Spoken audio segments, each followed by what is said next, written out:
Come on, let's do it. Nothing better than kicking it with Auntie Leah. Oh yeah,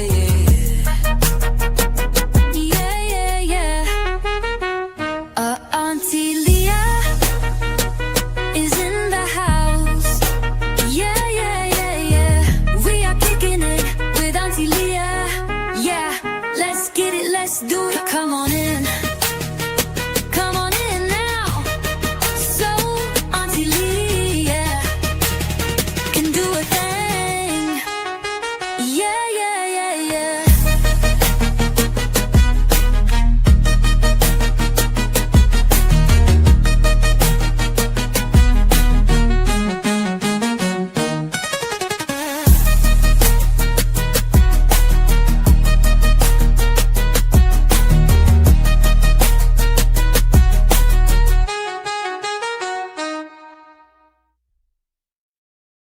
Shadow of the gym.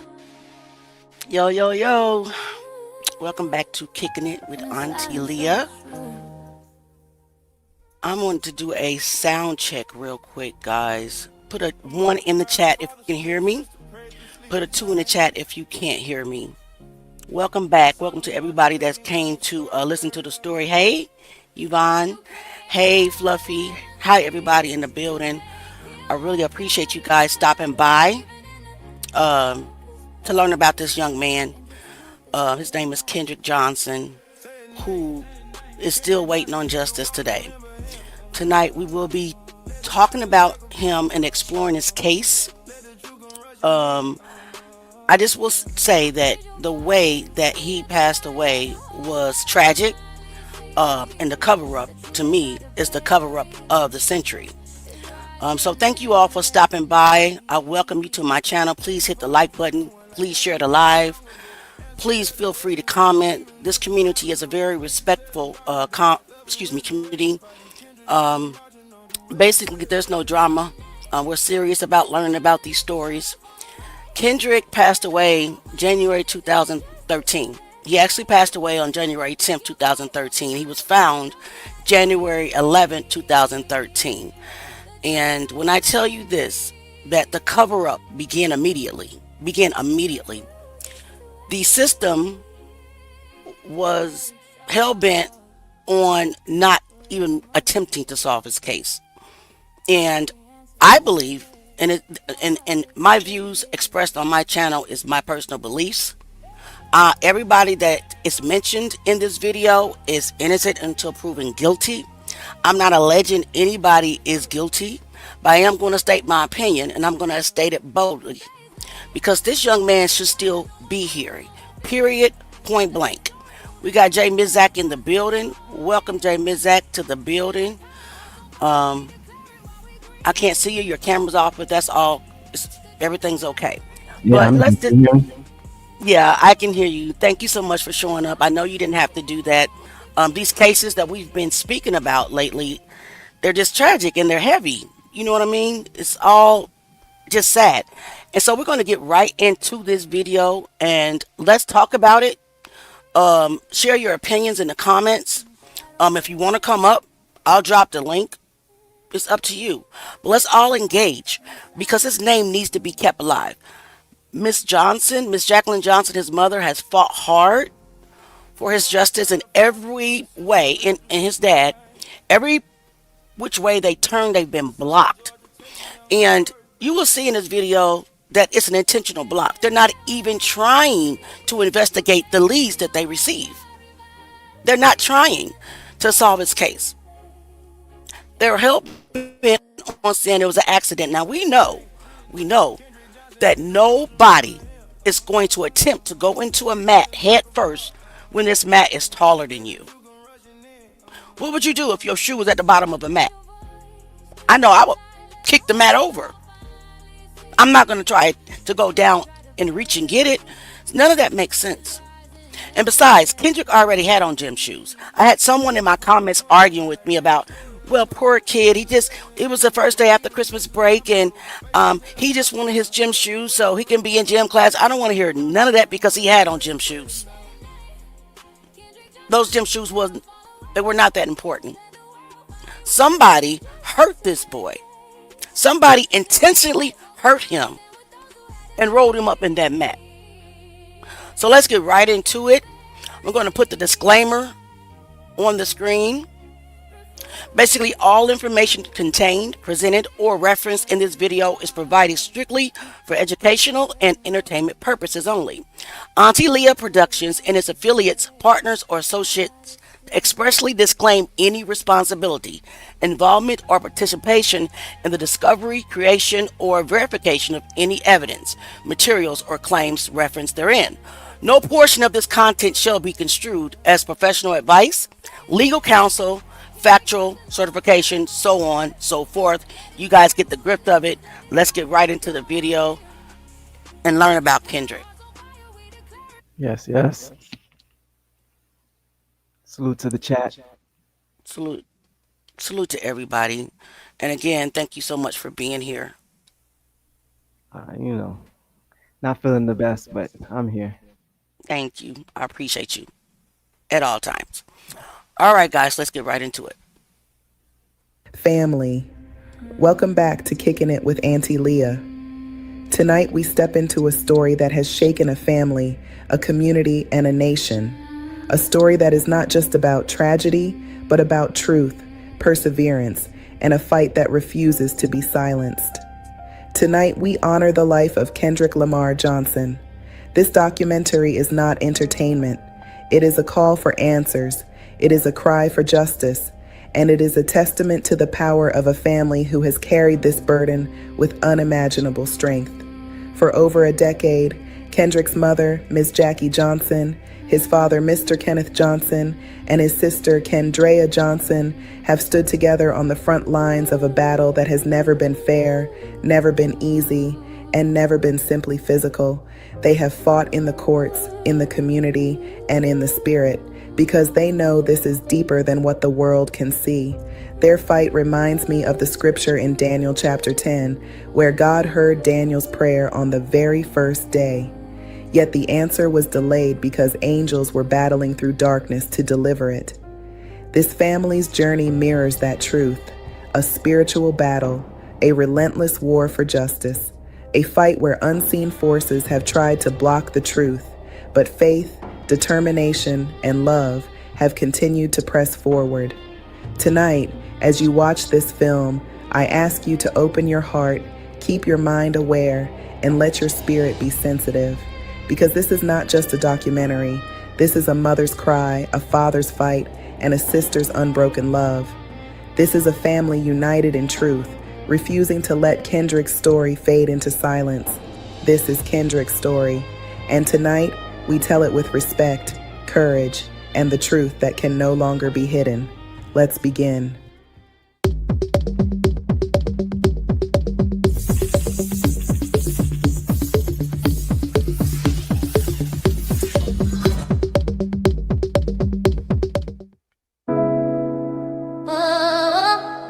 In the shadow of the gym, in the silence of the truth, his voice still speaks. A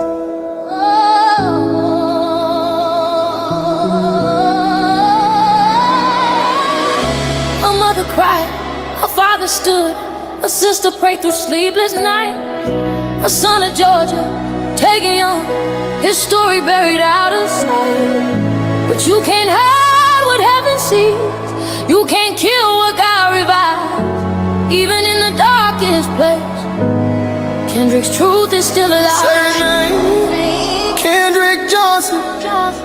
Let the walls remember him. Let the silence break apart. Let the truth come rushing in. Raise your voice, live the life. Let the whole world finally see the truth they tried to bury, rising endlessly. Angels fought through 21, like Daniel's story long ago. Answers held in heaven's hand, while demons wrestle down below. But faith can tear the darkness down. Love can resurrect the fight, and Kendrick's name is marching on. To every prayer said at night, say his name, Kendrick Johnson. Let the shadow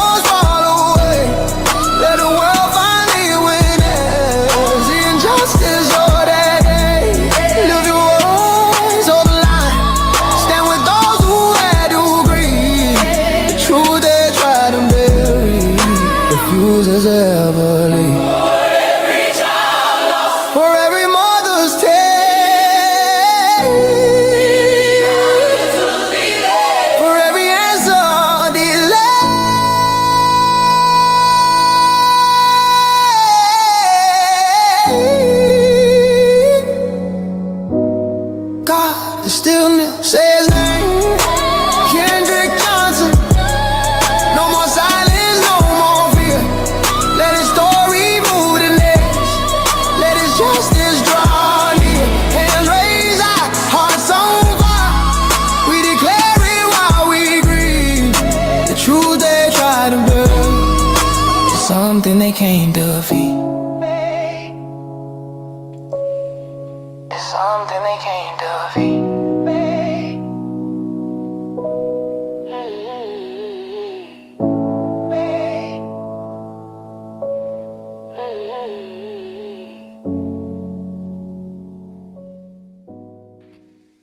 On January 10th, 2013, inside Lowndes High School in Valdosta, Georgia, a young black boy walked into a gym and vanished from view.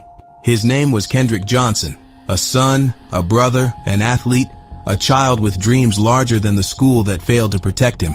By the next morning, his body would be discovered upside down inside a rolled-up wrestling mat, and the world would be told it was an accident. But families do not bury their children based on convenience, and Kendrick's parents knew immediately that the truth was nowhere in the official story.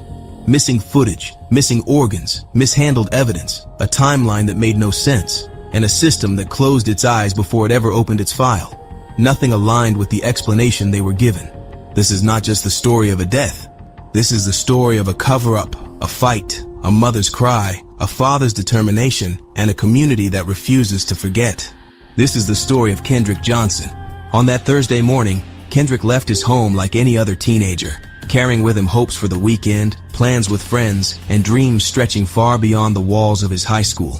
His mother waited for him to return home that night, unaware that something unimaginable had happened. Hours passed, but Kendrick never walked through the door. It was not like him to disappear. It was not like him to go silent. His family began to search, calling, praying, asking questions that no one seemed able or willing to answer. The school never called home. No alert was sent. A boy simply vanished, and no one acted as if his life mattered. On January 11th, 2013, everything shifted. Just after the first bell, students entered the old gym and noticed something strange inside a cluster of upright wrestling mats. One mat stood out among the others. Inside it was a single socked foot, sticking upward in a way that froze the breath in the room. As students screamed and ran for teachers, the truth... Okay, I want to stop it right here because I want you to take a look at this picture. This is the actual photo of this baby being in the mat. I want you to pay special attention to his shoes. His shoes are behind his knees. First of all, I do not believe that this baby would have tried to enter the mat head first in reaching for a pair of shoes. Second of all, how did his shoes get behind his knees? Third, I would like to apologize to his sister Kendrick Johnson because in the documentary I got her name wrong. The documentary will say that her name is Kendria, but her name is not Kendria, even though that's a beautiful name. Her name is Kendrick Johnson, and I personally want to say I am sorry for getting it wrong. Please accept my apology. So, this is a picture of him in the mat. Look at the shoes. Pay attention to the shoes. The whole thing, the leg, it looks like he was rolled up.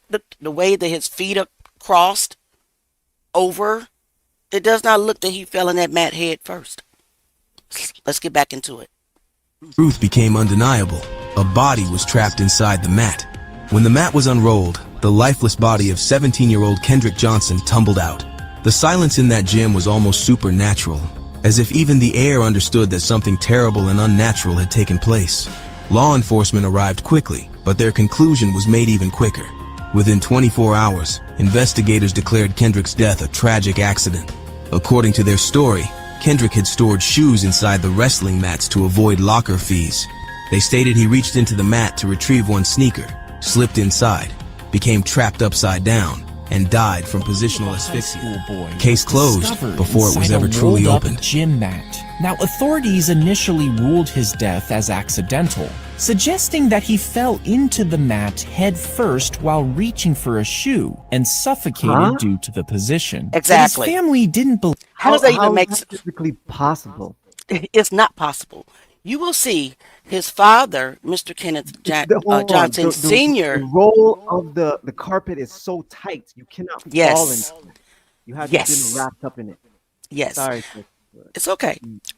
It's okay. That baby's shoulders was 19 inches. The entryway to the mat was 14 to 16 inches. You will see in this video his father, Mr. Johnson, demonstrate that it was impossible for him to fit in the mat. It's impossible. And why would he allow himself to slip all the way down? Wouldn't you think that if he would do that, which I don't believe that he would ever do that? What kid would? I wouldn't. I'll knock the mat over. Or if my gym shoes fell to the bottom, then I'm just going to wear the shoes that I have and knock it over later whenever I can. There's no way. And if you watch in the beginning of the video, you'll see surveillance. Now it's hours and hours of this surveillance missing. There's no cameras that were working pointed towards the mat. How convenient It's that ironic. that day that no cameras were working that day. The one that was pointed towards the mat doesn't make sense because it's not true. This Right. doesn't make sense because it's fabricated and made up. Just like Just- Alanis Morissette would say, isn't it ironic? yeah, Don't you think? yep. It gets even deeper. So let's get back into it, guys. Again, feel free to have a conversation. Welcome, Fluffy. Got a new channel member. Thank you so much for becoming a member to the channel. I appreciate you. You will be going on the wall of fame. And guys, we do have a super chat goal. They're not mandatory. It just helps if you would like. Thank you. Believe this story and requested a second autopsy. This revealed blunt force trauma to the boy's neck, leading to suspicions of foul play. But despite numerous investigations, the case remains unresolved and many questions linger. Inside was Kendrick Johnson, and he was stuck inside the rolled up mat with his head toward the floor, and he had been in this position for 21 hours. And today we're talking about the mysterious death of Kendrick Johnson, which is an insane case, honestly. And there's been a huge update in the case recently. So Fair he lived in use. Valdosta, Georgia, use. which is about 15 miles away from the Florida border. And his friends and family called him KJ. He was a super sweet and quiet kid who was well liked at school and adored by his parents, Kenneth and Jacqueline, who went by Jackie, and his two older siblings. And Kendrick was a star athlete. He was super, super athletic and talented. No matter what sport he played, he was one of the best on the team. So in 2013, KJ was 17 years old, and he had gone back to school after winter break the second week of January. So that Thursday, January 10th, he had plans to meet a few friends after school to go to the freshman basketball game. But he never showed up that day.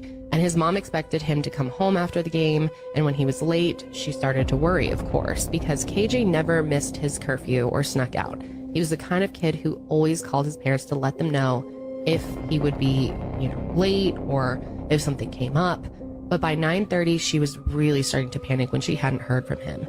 At 12:30 a.m., she called the police to report him missing. The dispatcher dismissed her, saying that he was, probably just out with some fast-tailed girl. Did you guys hear that? 911, where's your emergency? Yes, I'm calling. My son had come home from school. Kendrick Johnson. To Kendrick's parents, Jacqueline and Kenneth Johnson, nothing about this explanation made sense.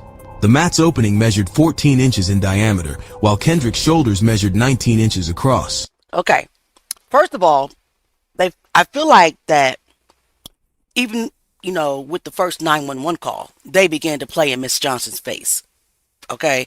And the reason why I said that is what dispatcher says he's probably out with some fast tail girl when the mom is calling, pouring her heart out, saying that her son is missing. It's not like my son to not come home from school. That's what the operator said? Yes, I can rewind it a little bit. Well, in the documentary, yes, that's what the 911 operator told Miss Johnson, that he was probably out with some fast tail girl. I don't have the actual recording of that part of the 911 call, but whoever did that podcast, that little clip that we're using, they confirmed that's what it says. I don't know why they didn't play it so that everybody, the world can hear it. Again, guys, I only can go and write these stories based off what I publicly see. I don't get to talk to these families, unfortunately. Unfortunately, I hope one day I will be, so I can correct any errors that I may have made. But yes, that was the response. So to me, in my opinion, they begin to play in her face from day one. And this is his dad demonstrating in the same mat, one of the mats that was identical to the one that Kendrick was found in, how he could not fit in the mat. His shoulder was at 19 inches. Why? He couldn't. Yeah. Like a child probably couldn't even fit like that in there. Right. And guess what? A child wouldn't want to get in there either. Exactly. I'm claustrophobic. I don't know about anybody else, but I am. I don't want to squeeze in a small, space or anything like that. So the entire case is nefarious. It's nefarious, and it's a lie in my opinion. Yeah, but you see those gym mats? Mm-hmm. Yep. Like it's tightly rolled up because I Correct. remember rolling those up Yeah. in gym, and there's no way you can get in there like that. There's no way. And there's no No, way. that's crazy. And even if he did try, from having to squeeze his shoulders into the mat would have told him to stop right then and there, right? But I don't even believe it could even cross But his anybody mind. with sense would unroll the mat and get Right. whatever you want out of it. You wouldn't throw it in Exactly. there. Exactly. And that's the problem. They're That's playing in crazy. everybody's face. Yeah. Like, we're African American, okay, yeah, but we're not uneducated. We're not dumb. That's not a choice that you would make. And besides that, the mat is taller than him. So he would know that he can't reach down in it because it's taller than him. Right. Okay. Let's get back to it, guys, and let's continue to pray. His shoes were found behind his knees, not beneath his feet. A second shoe, the one he was supposedly reaching for, sat on top of pooled blood, yet the shoe itself had no blood on it. Blood spatter on the wall did not belong to Kendrick. A hoodie and another pair of gym shoes found near the scene. Now, take a look at this And shoe. Take a look at the shoe. Well, there were some kids that testified that they did that. They put their belongings inside of these mats because the school charged for lockers. So in lieu of having to pay for a locker, they would do that. But Yeah, but that's you don't just an climb excuse. in it. Exactly. Pay close attention to this shoe. Let me rewind it a little Say bit. that too. Yes. Diameter, while Kendrick's shoulders measured 19 inches Sorry. across. His shoes were found behind his knees, not beneath his feet.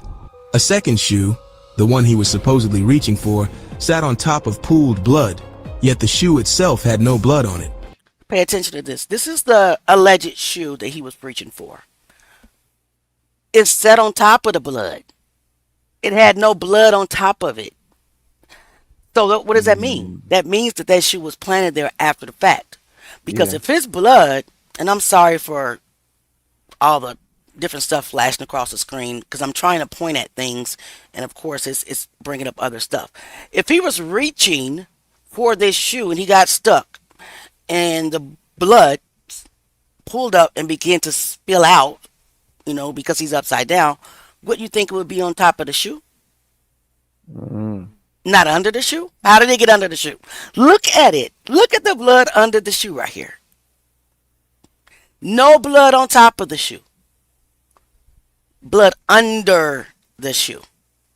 Doesn't make sense. And it doesn't make sense because it's not true. Blood spatter on the wall did not belong to Kendrick. A hoodie and another pair of gym shoes found near the scene were never taken into evidence. And most alarmingly, the coroner was not contacted for 6 hours, a clear violation of Georgia law. These were not small mistakes. These were glaring contradictions. Jacqueline and Kenneth refused to accept that their son died in the way investigators claimed. They refused to accept a story built on mathematical impossibilities, forensic contradictions, and investigative shortcuts.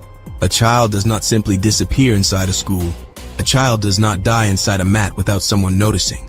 A child does not bleed from his face without someone asking why.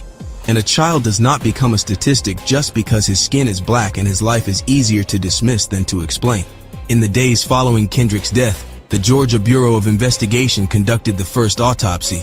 Their findings echoed the sheriff's narrative: positional asphyxia, no signs of struggle or trauma, no indication of foul play. It was a clinical ruling, delivered with the finality of science, yet lacking the thoroughness science demands.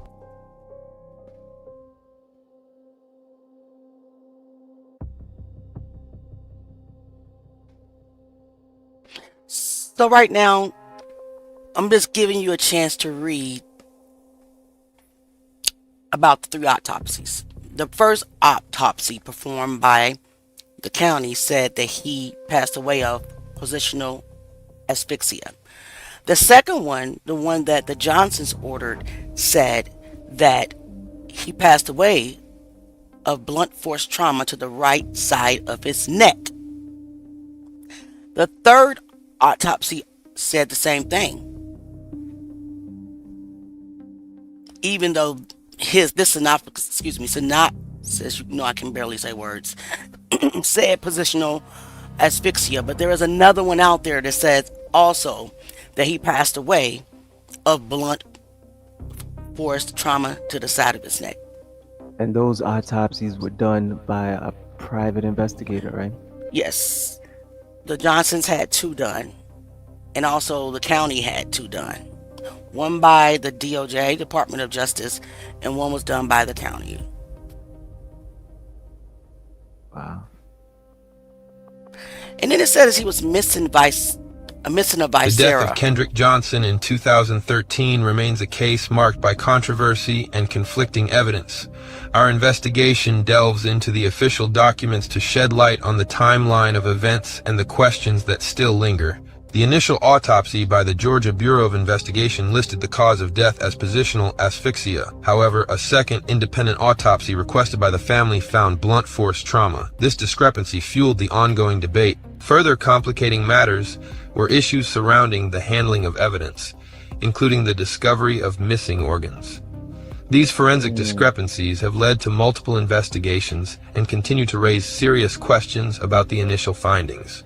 The case remains a focal point for discussions on investigative integrity. To Kendrick's parents, the autopsy read like an extension of the accident theory, a formality rather than an investigation. They believe the Okay.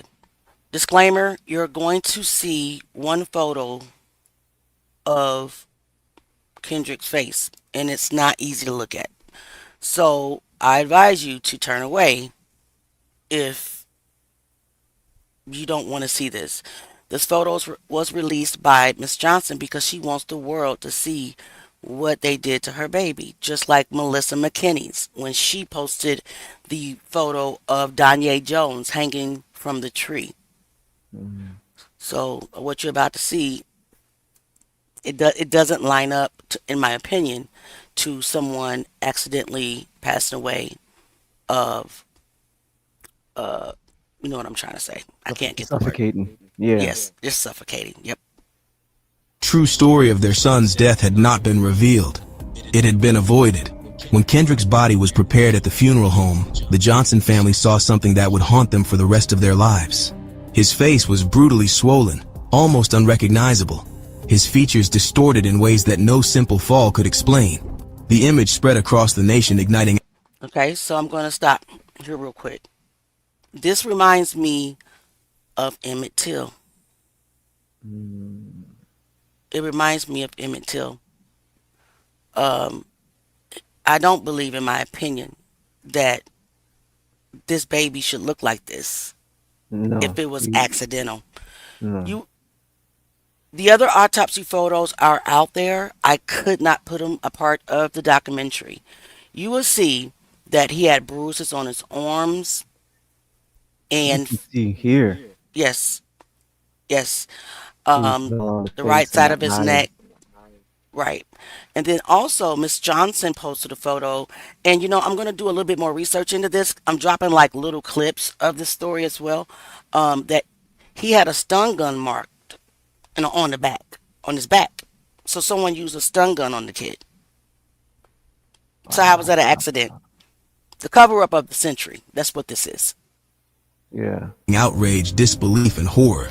People who had never met Kendrick saw that picture and felt the truth in their bones. Something terrible happened to this child, and the official explanation was not only insufficient, it was insulting. On May 8, 2013, Kendrick's body was exhumed for a second autopsy, this time conducted by a private pathologist hired by the family.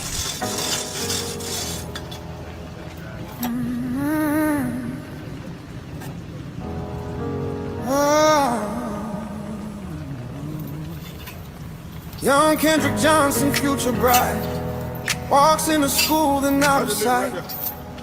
Hours pass, his mother waits, pacing by those locked school gates. Next morning in that old gym, why they find a place where her son died, inside a mat rolled tight and deep, a promise made he couldn't keep. A Thursday dawn in Georgia's town, a three-sport star of rising crown.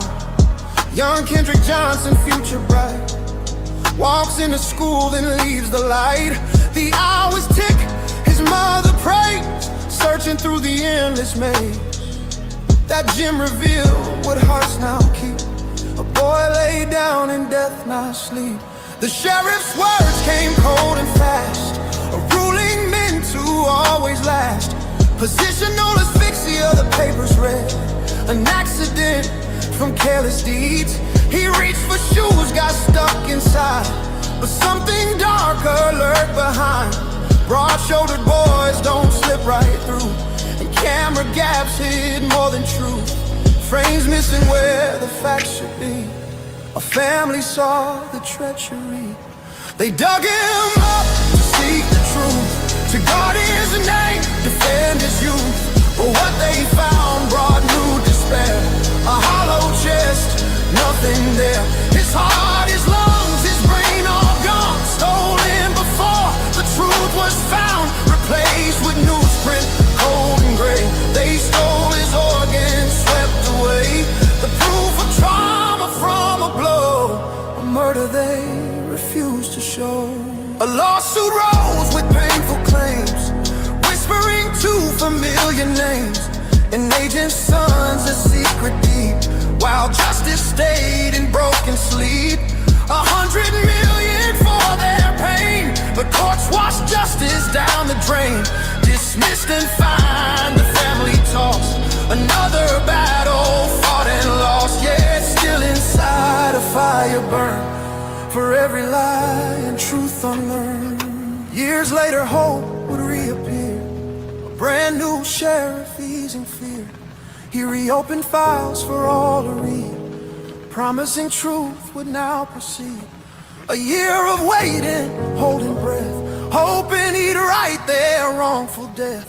But then he closed the case again, just a weird accident signed by his pen. A deep betrayal, cold and vast, a cover-up designed to last. A decade gone, the fight remains, through sleepless nights and endless pains. Was this a freak, tragic fall, or did he hear a violent call? What happened in that empty gym? A question mornings ask of him. Who took his life and hid the crime, buried deep in space and time? For Kendrick's name they'll never rest, still putting justice to the test. Only you, oh God, can bring the truth. And on this day, we trust in you.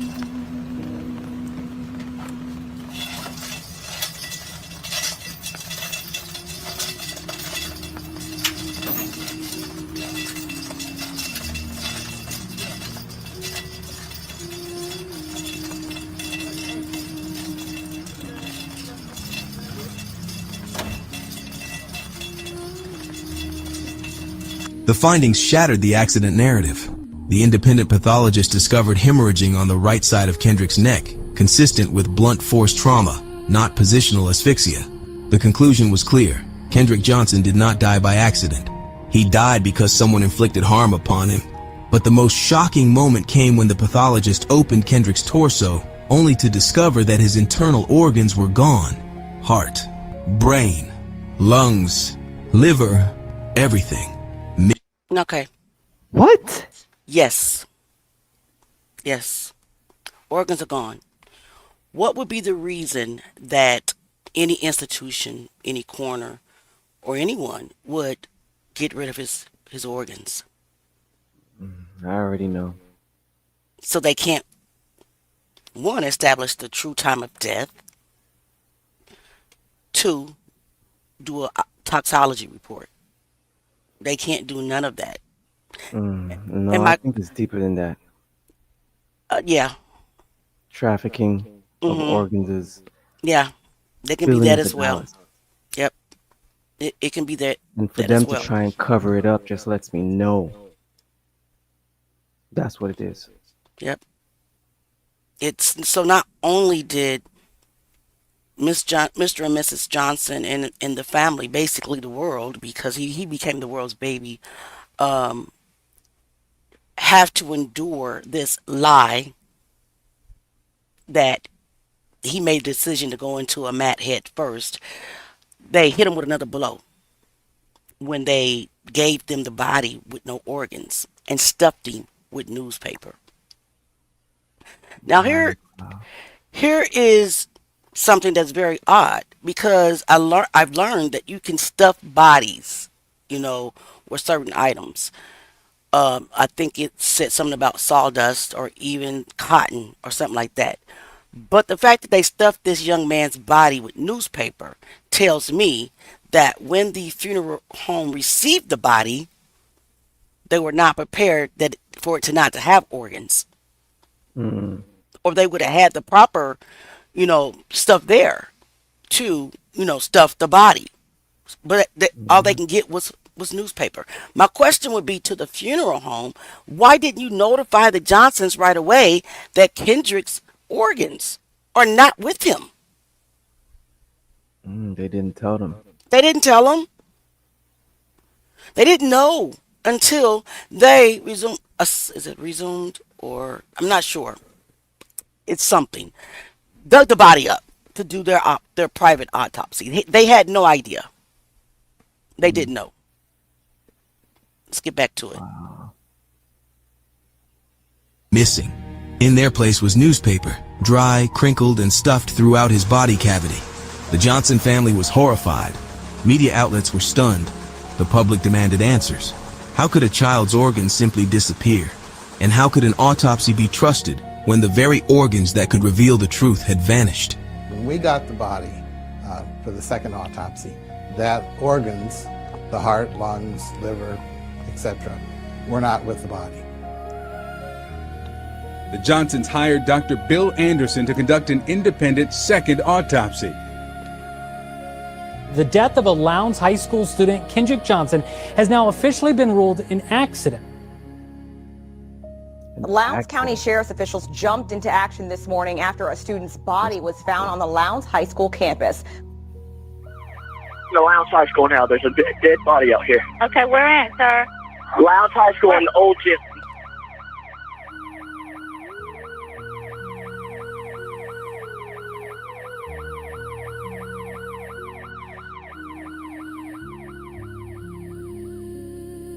Investigators and officials scrambled to explain the missing organs.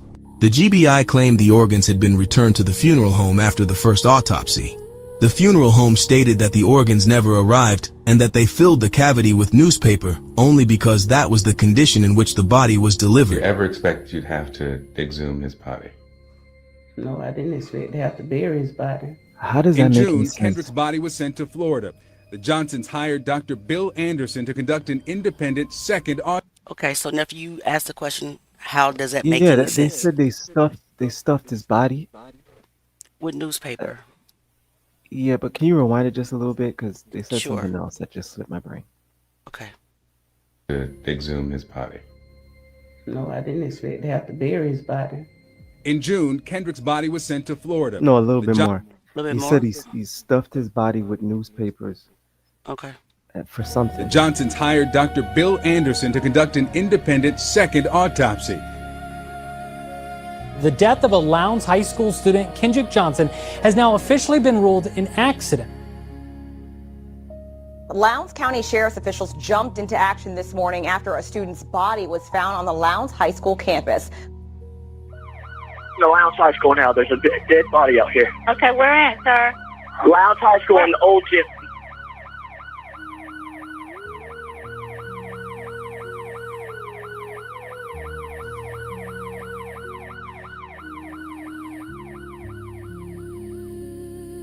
Investigators and officials scrambled to explain the missing organs. The GBI claimed the organs had been returned to the funeral home after the first autopsy. The funeral home stated that the organs never arrived and that they filled the cavity with newspaper only because that was the condition in which the body was delivered. You ever expect you'd have to exhume They his said, body? so how did they fill it if they received it like that? They said that was the way that they received the body. But then before that, he said that that's why they put the newspaper. Like, I don't get it. That doesn't make any sense. I think it's due to the embalming process. No, but they said that they did it. Right. But The they funeral. also said they received it like that. So which one is it? Did you receive it like that, or did you do it? That's what Okay. I'm trying to understand. Okay, they received the body with no organs, so they filled it with newspaper. Is what I get out of it. That's not what I got out of it, though. Okay. Okay, so what I believe that what they're saying is that the coroner's office sent them the body and there was no organs, so they filled it up with newspaper. That would My make co- sense.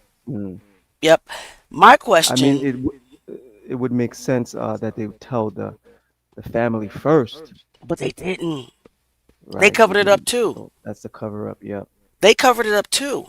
They did not notify the Johnsons that Kendrick's organs were not present with the body.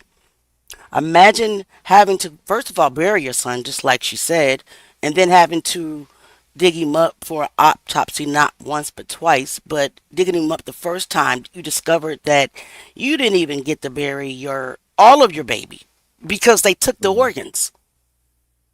That's not negligence, in my opinion. That is intentional. It's intentional. They're covering up the evidence. They're removing it. Yeah. They were paid to. Allegedly. Correct. It's a business. They all in on it. Yes. Exactly. So I don't understand again why the funeral home did not notify the Johnsons of how they received the body. So in my opinion, coroner. Let's see how long is the coroner still alive? Do you know? that I'm not sure. You mean the first coroner? I'm not No, sure. not the first one. The second one that exposed the situation. I can look it up while we're watching it. I'll go look that up. All right. I doubt it though. No, I didn't expect that. Right. Bury his body. Kim Porter. In June, Kendrick's body was sent to Florida. The Johnsons hired Dr. Bill Anderson to conduct an independent second autopsy. In that autopsy, Anderson told the Johnsons he'd found evidence that Kendrick died as the result of a blow to the neck and not accidental asphyxia after slipping into a rolled gym mat at school, as investigators in Georgia had said. But what Dr. Anderson did not find shocked them. When we got the body for the second autopsy, that organs, the heart, lungs, liver, etc., were not with the body. The brain? The brain, they were all absent. Every organ from the top of Kendrick's head to his pelvis gone, and his family had no idea. We have been let down again. And when we buried Kendrick, we thought we was burying Kendrick, not half of Kendrick. I'm not sure at this point who did not return the organs to the body, but I know when we got the body, the organs were not there. So CNN contacted the two entities that had custody of Kendrick's body and access to his organs: the Georgia Bureau of Investigation, which conducted the first autopsy in January, and Harrington Funeral Home, which the Johnsons chose to embalm and prepare Kendrick's body for burial days later. A spokeswoman for the state tells CNN after its autopsy, the organs were placed in Johnson's body, the body was closed, then the body was released to the funeral home. State investigators say it's their normal practice, but what happened after his body arrived at the funeral home was anything but normal. What was in the place of the organs? Newspaper. Newspaper. Dr. Anderson showed me the pictures of Kendrick's body he'd taken during the second autopsy. It's a Black Friday ad, JCPenney ad. Yes. Stuffing that newspaper in like he was a garbage can inside his body. Okay. Let's talk about the first, basically, examiner. The autopsy was performed by the Georgia Bureau of Georgia Bureau of Investigations, the GBI. The first examiner was Dr. Marianne Gaffney Craft, and she's the one who said that he passed away due to, suffocating. She is still alive, so she's not she got deceased. Paid, yep. And the second doctor who performed the second autopsy is Dr. William R. Bill Anderson. They often call him just Dr. Bill Anderson. He is currently still alive. He is currently still active as well. Okay. Okay. So nothing nefarious going on there. But they're all connected and they're all in this. So it's crazy work. Unbelievable. I'd imagine that that's a different kind of pain. Yep. Why do you think that there would be newspaper stuffed in your child? I never heard of that before. Never. Neither had the founder of a national embalming academy contacted by CNN, who said it's not consistent with the standards of care in the industry. Nor had the president of the National Association of Medical Examiners, who told CNN he's never heard of this practice. Why would the funeral home discard his organs and stuff them with newspaper? The question is, why didn't he tell us? Exactly. So what exactly did the Harrington Funeral Home do with Kendrick's organs? And why was he stuffed with old newspaper? We went to their office to find out, but their response to us? No comment. However, in a letter to the Johnsons' attorney, Harrington Funeral Home owner Antonio Harrington denies he received Kendrick's organs. He writes in part, his internal organs were destroyed through natural process and henceforth were discarded before the body was sent back to Valdosta. So what is destroyed through natural processes? So here we are, we have... That's if the body has deteriorated for a certain amount of time. That doesn't make any sense. Right, but you don't discard the organs. You still put them back. I know. They don't evaporate out the body. Right, exactly. And here you have the GBI and the funeral home pointing fingers at each other. Pointing fingers at each other. Which one of you guys did it? Somebody did it. Somebody did it. Nobody. It's impossible for it to be done in transit. Somebody did it. And I'm praying in the name of Jesus that all of this comes out. Somebody has to speak up. Somebody's conscience has to be so broken that they come forth so this family can get peace. They deserve peace because we all know you're lying. The world knows you're lying. Let's get back into it. It's crazy, guys. It's another disappointing answer for parents determined to know what happened to their son before and now after his death. And they admit they're struggling. Unbearable, just about. Only thing that wakes you up in the morning is just to keep pushing. Victor Blackwell joins us now. This is unbelievable. Newspaper inside this young man's body. I understand there's an investigation into where Kendrick Johnson's organs went and why. What do we know about it? Well, Anderson, we contacted the Georgia Secretary of State's office because they issued licenses to funeral homes. We wanted to check on the history of Harrington Funeral Home. And when we told them why we were calling, they decided that they too wanted to know where are Kendrick Johnson's organs, and they wanted to know more about this process, this practice of stuffing bodies with newspapers, something that they'd never heard of either. How was the family's autopsy doctor able to determine the cause of death then? Yeah, I asked him, if the organs aren't there, how can you determine how Kendrick died? Well, he says that essentially blunt force trauma was not in the organs, it was in the right side jaw, which was actually noted as bruised during the paramedics report on the day he was found. He dissected the jaw, which had not been dissected in the first autopsy, found bleeding under the skin. He dissected the left side as well, did not find the bleeding, and he concluded that that bruising indicated, also with the bleeding, that there was blunt force trauma, that Kendrick took that blow to the neck.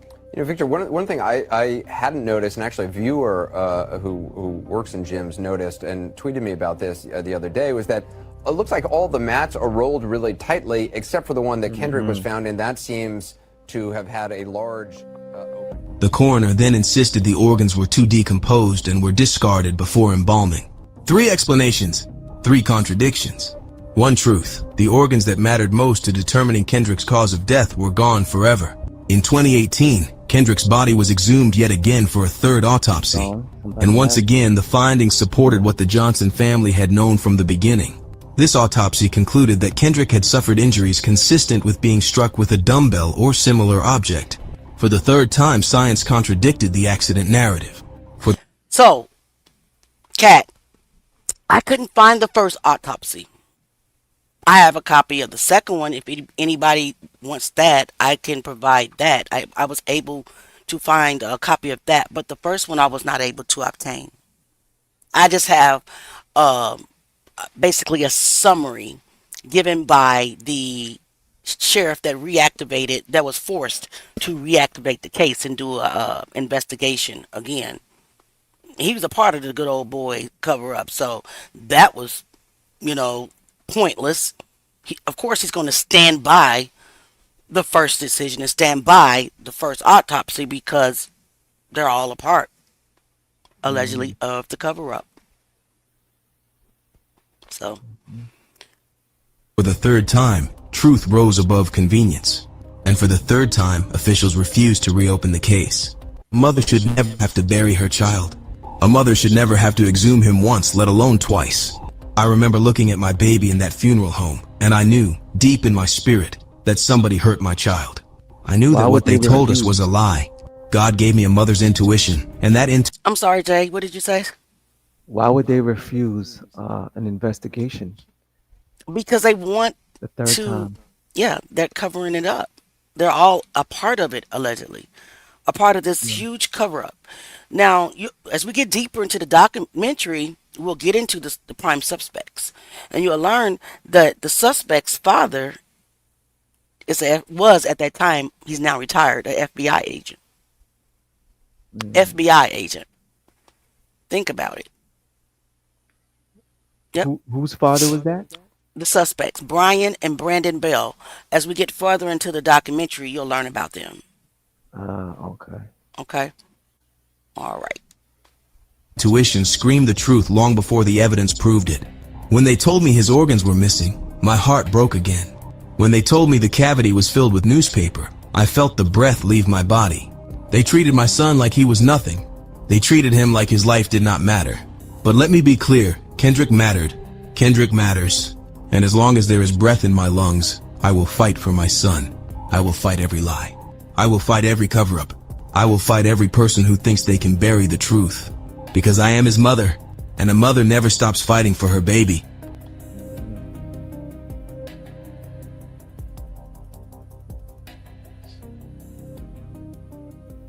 Justice for Kendrick Johnson. After 9 years of battles, 9 years of contradictions, 9 years of wounds reopened and never healed, Kendrick's parents continue to fight for their son's truth. Every autopsy, every lawsuit, every headline, every door closed in their faces, every moment the system tried to silence them. Yet Kendrick's voice still rises. Through his parents, through his community, through every person who refuses to look away. Now, in this moment, we let Kendrick speak, not as the world saw him in that gym, but as the son, the dreamer, the young black man whose life meant everything. This is his songography, his message, his voice lifted from the silence they tried to bury.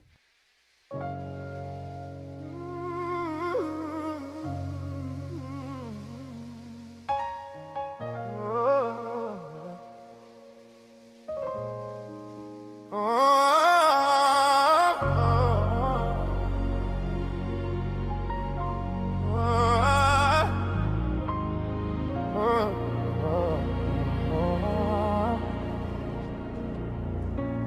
Mama, I've been watching you from heaven every night. You fighting through the darkness while you searching for the light. I hear the tears fall softly when you think nobody knows. But mama, I'm the warmth you feel when cold wind blows. They try to break your spirit, try to bury all the truth. But mama, you a soldier, you protect my stolen youth. Even when the world turned numb, try to shut you out the room. I was holding on to you, mama, lifting you from gloom. Mama, don't you give up. No, don't let them hide the truth. You the flame inside the shadows that defends my stolen youth. I'm the whisper in your silence. I'm the heartbeat in your chest. I'm the wings around your shoulders when you're tired, hurt, and stressed. I'm right here in your wind. Keep fighting for my justice, mama. Don't you ever bend. I watch you in that courtroom, standing strong against their lies. How you face a word of power, looking dead into its eyes. They stole my organs from me, trying to hide what they had done. But mama, truth is fire, and you carry where it's from. You held on to my memory like a blessing in your hands. And every step you take is already in God's plan. They tried to call it accident to turn your greed to dust. But mama, I'm right next to you, and heaven knows it's just. Mama, don't you give it up. No, don't let them hide the truth. Oh, you the flame inside the shadow that protects my stolen youth. Oh, tell daddy that I'm with him. Tell my sisters I ain't gone. Tell my name to every mountain, mama, let it echo on. I'm the voice inside your heartbeat, I'm the strength inside your hand. Justice coming, mama, God already wrote the plan. I know you get exhausted when the world won't hear your pain. But mama, storms don't last, only love will still remain. The truth gon' break wide open, every secret will unfold. Mama, stand a little longer, you got heaven in your soul. And when the truth comes rising, when the lies fall through the floor,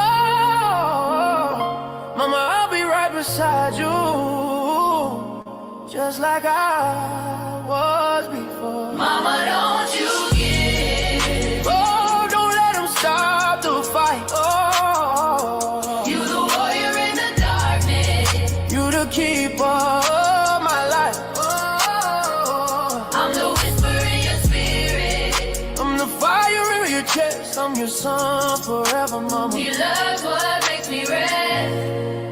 Oh, and your love's what makes me rest.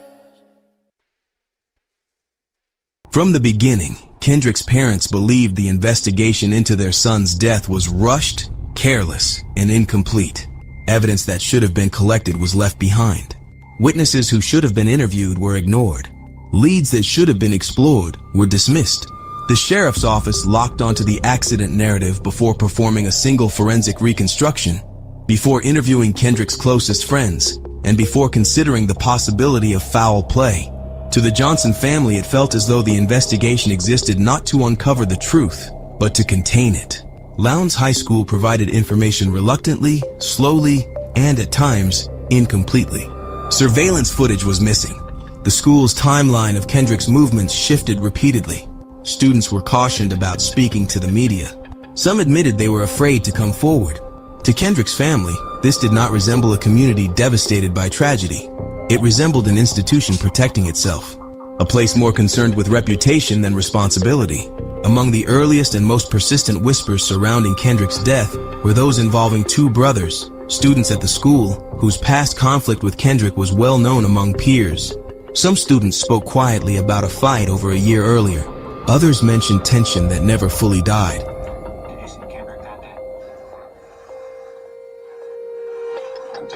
Ain't no fucking way, boy. Boy, ain't no way, boy. Okay, let's stop right there real quick. This is Brian Bell. A year before Kendrick was unalived, Brian Bell and Kendrick got into a fight. Okay.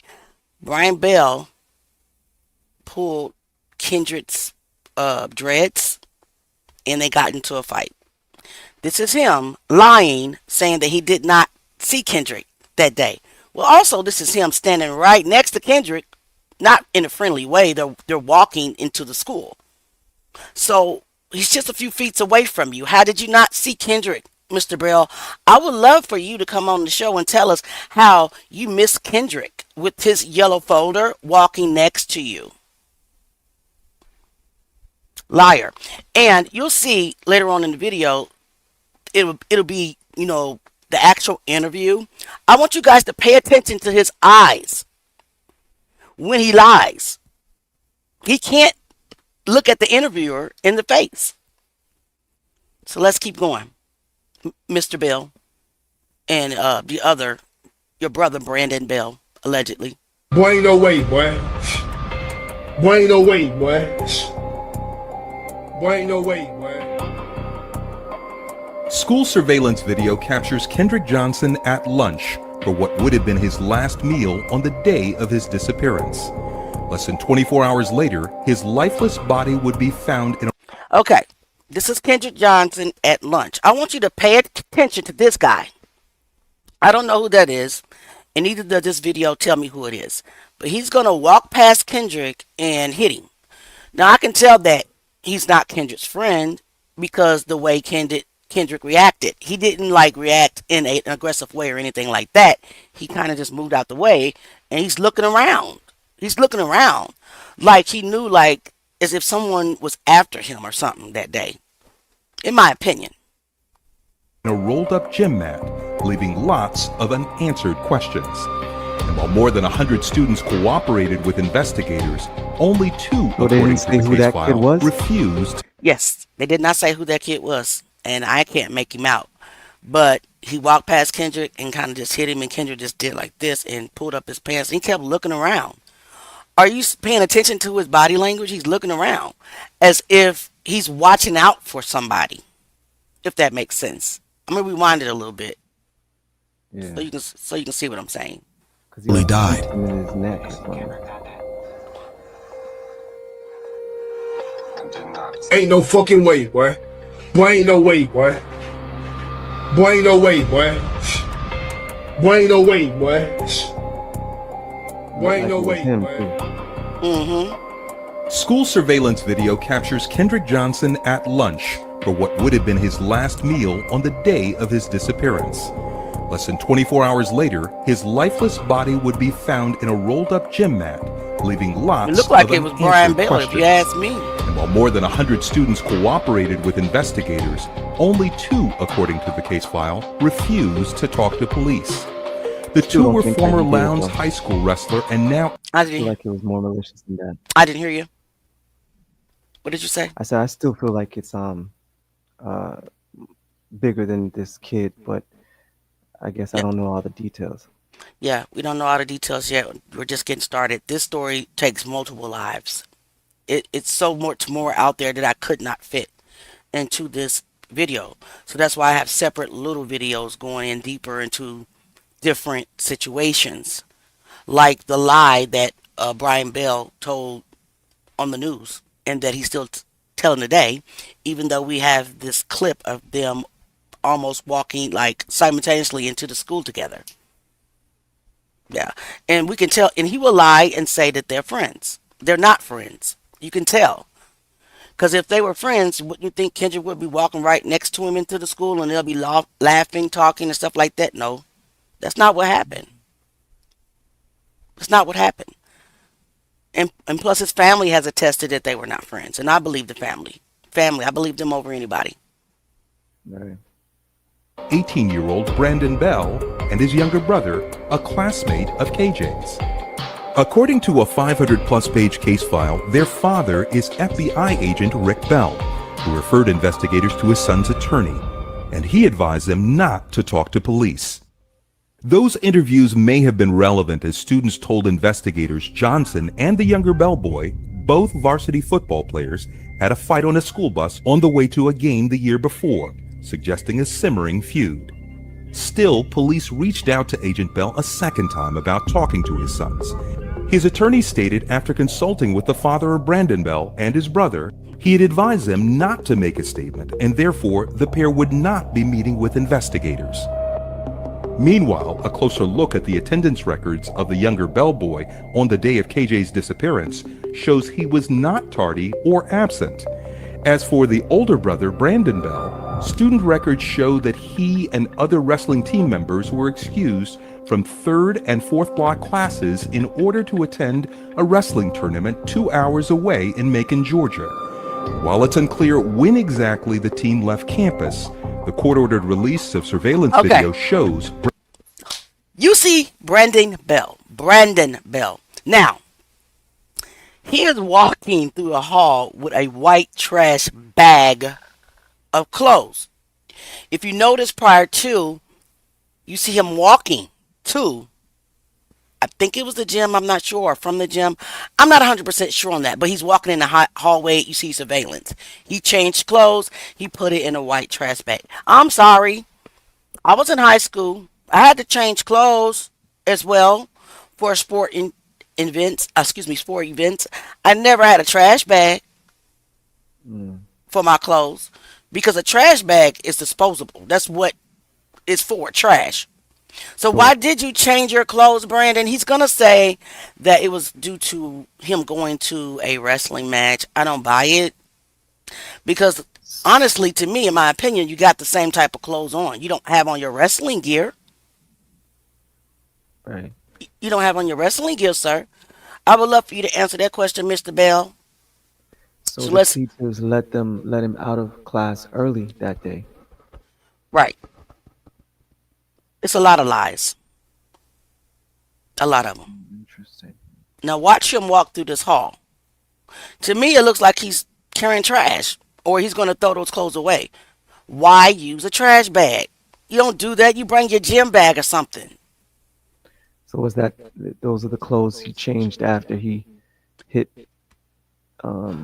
Kendrick with whatever? Allegedly hit Kendrick with a dumbbell. Yeah. He also confessed to somebody. We'll get into that. Okay. We'll get into that too. So let's keep going. So pay attention, guys. I wonder if I can slow it down.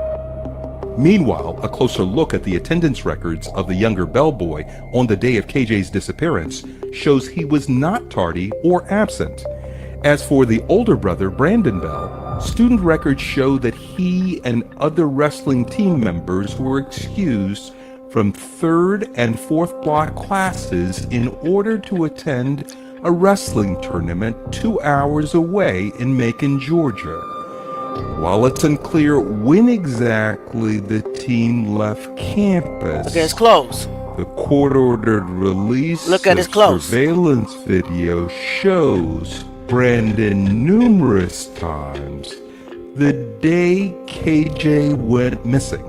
Here, footage shows that after at least 2 class periods have elapsed, Bell is crisscrossing the hallway in front of the old gym, in the vicinity where Kendrick Johnson's body would be found the following morning. As far as the video here of KJ at lunch. So question is, only difference in the clothes was a short sleeve t-shirt and a long sleeve. And maybe the pants, but it's the same type of clothes. What did you have to change them for? In my opinion, that's my opinion. There was no reason. He had on the long sleeve when he allegedly. And then he changed. And then changed it into the short sleeve. And put it in a white trash bag. You wouldn't do that. If you're going to carry your clothes, what did you bring your clothes in?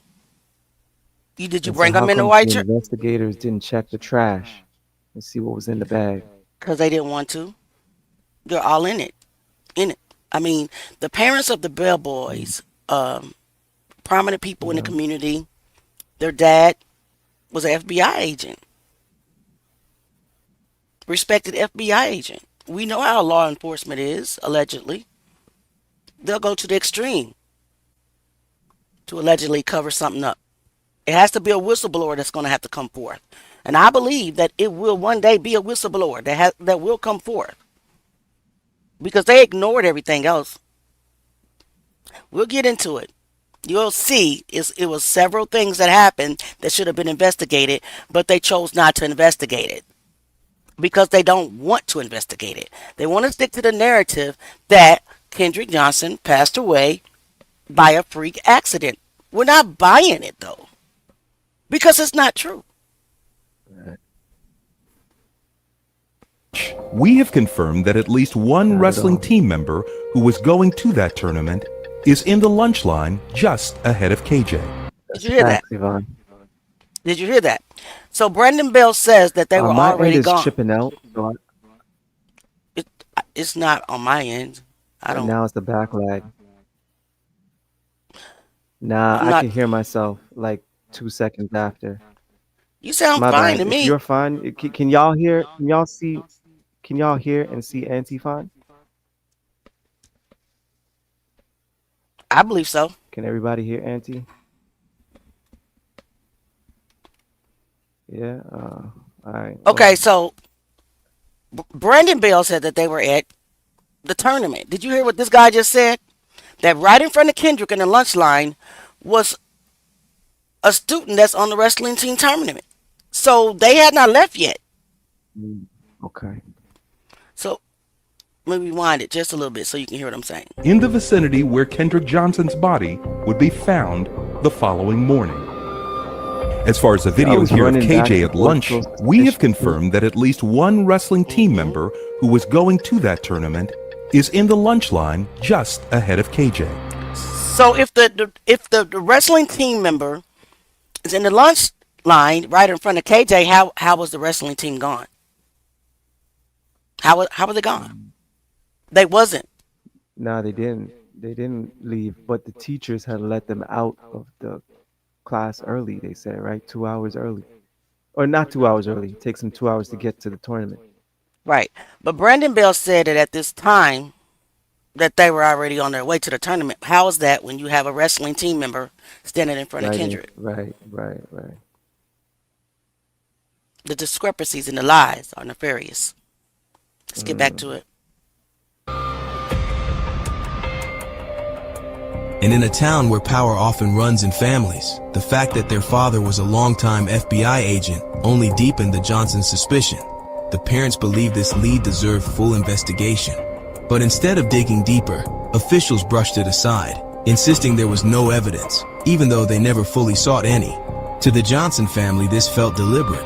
They believed the Bell brothers were not clear. Two sons of They an were FBI protected. agent are describing raids on their residences in recent weeks in connection with an investigation into the death of a Valdosta high school student found rolled up in a gym mat. And their mother says they have not spoken to prosecutors, police, or the grand jury.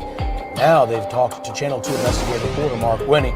Mark live in DeKalb County with excerpts from those interviews that our news sends followers. Mark. That's right. We are live outside the Atlanta field office of the FBI. We are told that is where the father of Brian and Brandon Bell was assigned, though he worked out of Valdosta. But it was another federal agency that apparently showed up at his son's residences recently. This is where they knocked the morning of around 5 a.m. Guys, so this is Brandon Bell. And throughout this interview, you'll see them like they're like smirking. I mean, nothing's funny. Nothing. This is Brandon Bell. He's the one that confessed to a gentleman later on that Kendrick was hit in the side of the neck or face with the dumbbell. You can see the scuff marks from the shoes as the U.S. Marshals knocked. I was laying in bed. I got a bang on my door. Tactical gear? Yes, sir, to the nth degree. It was just like, it's about the Kendrick Johnson case, the ongoing Kendrick Johnson investigation. Brandon Bell says what he and brother Brian Bell woke up to in two different rental places July 21st was worse than a bad dream. Deputy U.S. Marshal serving search warrants in connection with the mysterious death of Kendrick Johnson at Lowndes High School in 2013. I was just really shocked. I broke down and cried. I really had no reason in my head. Did you guys see that? Did you guys see that smirk when he looked down and said, "I broke down and cried"? Well, I'm going to rewind it so you can see it, and I'm going to slow it down. I want you to pay attention to his body language. My Bluetooth was done. Warrants in connection with the mysterious death of Kendrick Johnson at Lowndes High School in 2013. You have it slow down? I was just really shocked. I broke down and cried. You see that? I really had. Did you guys see that? He said, "I broke down and cried." He had a smirk on his face and he looked down. Did you guys see that? Let's play it I one more saw him time. look down. Yeah. Yeah. You'll see the little smirk too. I told him to get it off his face. Hold on. Just really shocked. Look, him. He's looking down too. I really. Did you see I it? saw it. Yeah. You see it? He said, I broke down and cried. A mockery. Yeah. A complete You told to mockery. say that. Right. And a flat out lie. Mm-hmm. A flat out lie. When you're lying, you can't keep eye contact. Right. You divert your eyes because you know that you're lying. And the smirk that he had on his face when he looked down and said he broke down and cried is mocking that young man. And the reason that I believe that it's some other rumors out there about it may have been over a girl or something like that. But what you'll learn about Kendrick is that he was very athletic, possibly the best in the school, and straight up competition with Brian Bell. Kendrick played basketball, excelled at football, and excelled at running track. I believe this young man was jealous, and allegedly also that he was also on steroids. You'll hear that late in the documentary. Let's get back into it. Let me speed it back up to the normal speed. But I wanted you to just look at the face of this young man lying. Really had no reason in my head why they would be here. It's just gonna get worse. One might imagine Kendrick Johnson's mom feels like she's in a nightmare that won't end. Kendrick gives me strength. You know, he was our baby. He was my son. The Lowndes County Sheriff says after a thorough investigation, his office agrees with the state medical examiner that Johnson's death was an accident Look at that. due to Look at the mats. Look how small they are. The holes, the entries, when you roll the mat up. Just like what Jay Mizak said. Look how little the holes are. Yes. According to former FBI agent, a body language expert, Joe Navarro, he says that a smirk can sometimes be used when someone has the upper hand, notices an error in another person's statement, or feels they are getting away with something. Yep. I agree with that 100%. Same thing with the eye aversion. Same thing with the eye aversion. It can indicate that, one, you're uncomfortable, and two, that you're not telling the truth. You're lying. He's doing both. Eye aversion. AVERSION. Because I know, like, when you look, what is it? When you look to your right, they say it could mean that you're lying, but it's just the creative part of your brain. So people, when they are trying to be creative, they'll look to the right too. So you can't really tell in that aspect. It That's can not mean. what you meant. You said, what did you call it again? Eye aversion. AVERSON. It can mean discomfort. Okay. Yeah, discomfort or anxiety, avoidance. The person may not want to fully engage in what they're being asked, so they're looking for a way to escape mentally. Cognitive load. People sometimes look away when they're trying to think hard and remember details or construct a response. But hey, the questions are really direct. What's to think about if you just tell the truth, right? Why do you have to think hard? Exactly. Or try to remember a simple detail? Okay. 4, eye aversion can mean possible deception. Deception. Auntie Leah has a speech impediment. That's why I use a voiceover. When someone says something untruthful, especially under pressure, their eyes. They may instinctively break eye contact right after the lie. Exactly what he's doing. Not only Brian Bell is doing that, Brandon Bell is doing that. When in this post, go back and look at the interview. Actually, I think I have a video out there where you can just slow it down and see what I'm talking about. They're both doing the same thing. Yeah. Okay. Alrighty. Let's get back to it. Asphyxia, that he wedged himself in a rolled-up gym mat trying to reach a shoe and could not get out. I would imagine Practically every one of your viewers sat scratching their head. And a lawsuit by Johnson's parents alleges a group including the Bell brothers, sons of an FBI agent, violently assaulted their son, leading to his death.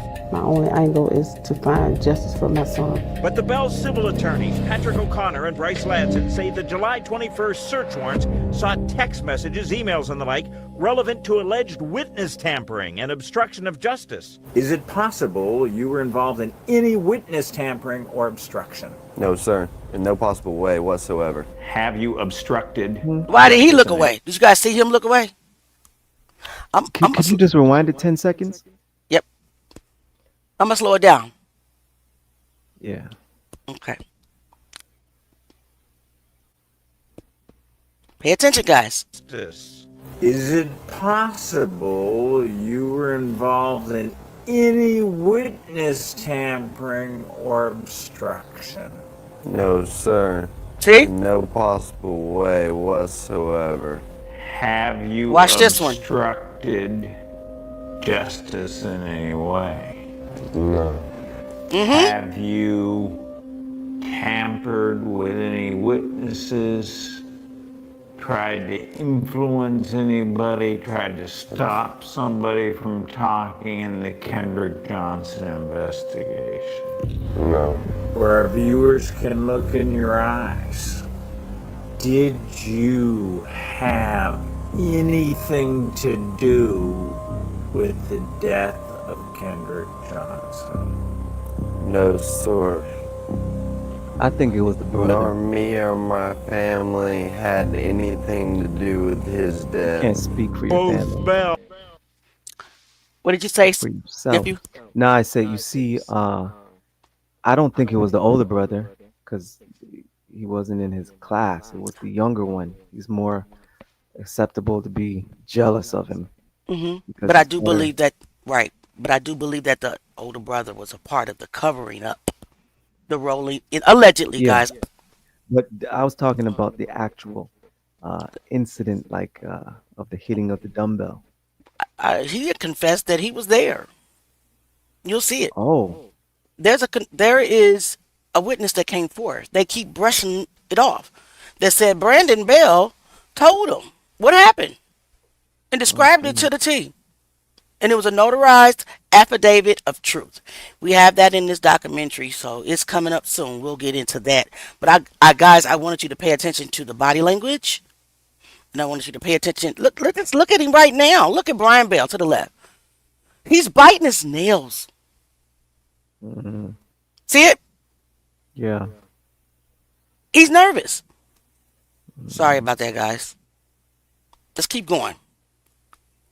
Maintain their rock solid alibi. I got it in slow motion. I was in class. Videos. Did you guys see that smirk? Yeah. And then him look away. I was in class. You guys saw that? It's so telling. Well, we see you in the hallway running back and forth, and then your teacher says they let you out of class so that you can go to a wrestling. That was Brandon Bell, who you're watching right now is Brian Bell. So Brandon Bell has the longer hair. I got them mixed up. Yeah. Blue shirt, Brandon Bell, older brother. White shirt, younger brother, Brian Bell. Yeah. Biting his nails. And in my opinion, and this is the United States and under freedom of speech, I can voice my opinion. Again, you're innocent until proven guilty. I don't believe you're telling the truth. Body language, eye aversion. All of it. Let's keep going. Evidence on camera. Motive. Yep. Where were you? I was in class. Videos, pictures. He couldn't even look at that man and tell him he was in class. He looked down and had a little smirk on his face. I was in class. Okay. Whatever you say. Theories abound online about what happened. Some involving school surveillance video. We talked to Brandon Bell about his appearance. That's Brandon Bell. I was changing clothes before Okay. I had to leave for the wrestling tournament. that we're going to. Wait a minute. I need to rewind this real quick. So he had on black pants and a white long sleeve shirt. Long sleeve, yeah. With gym shoes. Why'd you even change your pants? So he put the long sleeve on after. Yes. What was the point? You have So the he probably same had blood on his hand and shit. He's trying to cover up. On his arm. something. Again, kids normally don't bring their clothes to school in a plastic trash bag. It's possible that someone ran the clothes up there to him as he called in panic and emergency saying that he needs to change. The other student he was walking with had on shorts. Yeah. It was January in Georgia, but he had on shorts. So none of this makes sense. Watch. Dr. Brandon Bell about his appearance. I was changing clothes before I had to leave for the wrestling tournament. That Wait, we were so which is the going to. first? And I went 'Cause in now there. he's wearing the short, so he was wearing the long sleeve first, then he changed into the short sleeve. That's what it looks like to me. Yes. That's what So it he looks like had to that bag. He had the bag then. with clothes in it. Who brings clothes to I school know, in a trash in the bag? in the exactly. So Yeah. Nobody does that. You don't walk with into his the backpack. right. You use a duffel bag or a backpack. Yeah. You don't use a trash bag. You use a trash bag when you want to dispose of something. Right? Or carry Right? it. Yeah. Mm-hmm. Yeah. To check my weight the first time. I changed, and then Look at that. Why do you have to look away and say then you thinking of stuff as you go, sir? It's true. If it's the facts and if it's the truth, you don't gotta look away and think about and say, you don't have to. Yeah, he's hiding something. Exactly. the shirt that was assumed to have blood on it. Okay. That they had All right. circled and said. So he had the long sleeve on first because this is the one that people were saying that he had blood. You see where they circled?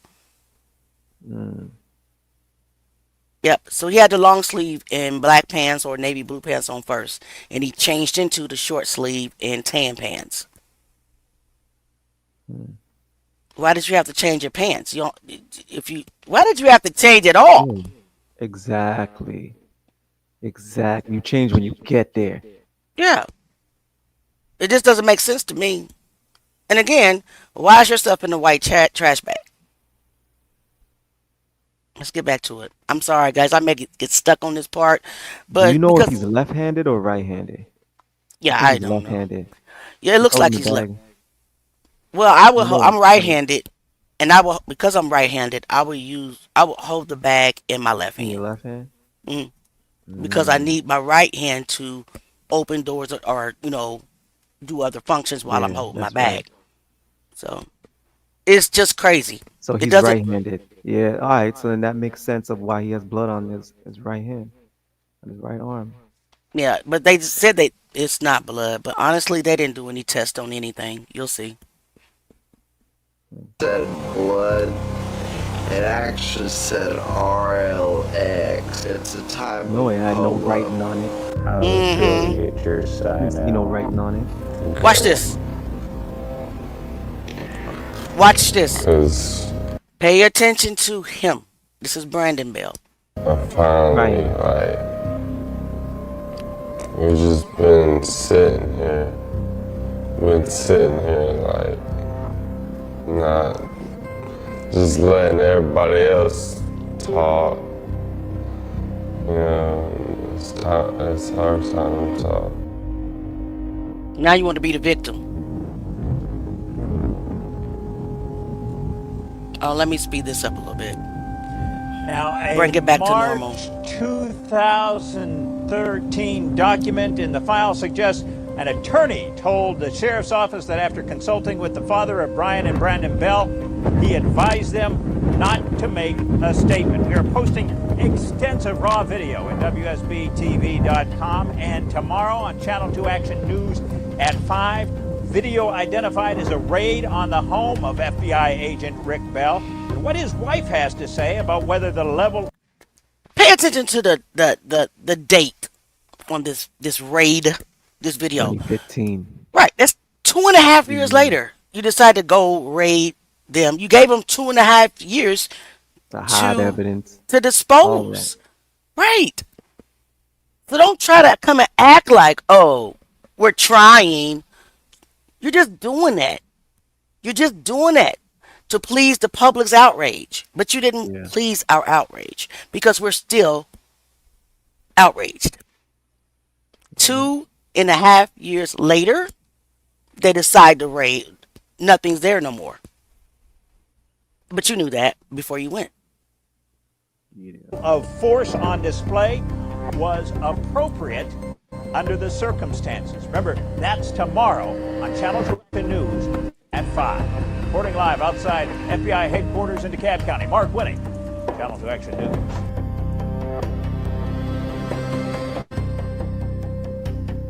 The Johnsons never claimed certainty. They claimed responsibility. They argued that no student with a known history of conflict should be exempt from a serious investigation, that no family should be shielded from scrutiny because of their connections, that no theory should be dismissed simply because it is inconvenient. For the Johnsons, the issue was not accusation, it was omission. FBI headquarters in DeKalb County with these exclusive interviews. Mark? And at last check, this case remained a focus of federal investigation. But we are outside the FBI's Atlanta field office because that is where we're told Agent Rick Bell was assigned, and both That's his interesting, sons are Kat. the subject of target letters from a federal prosecutor. And now we hear from them at last.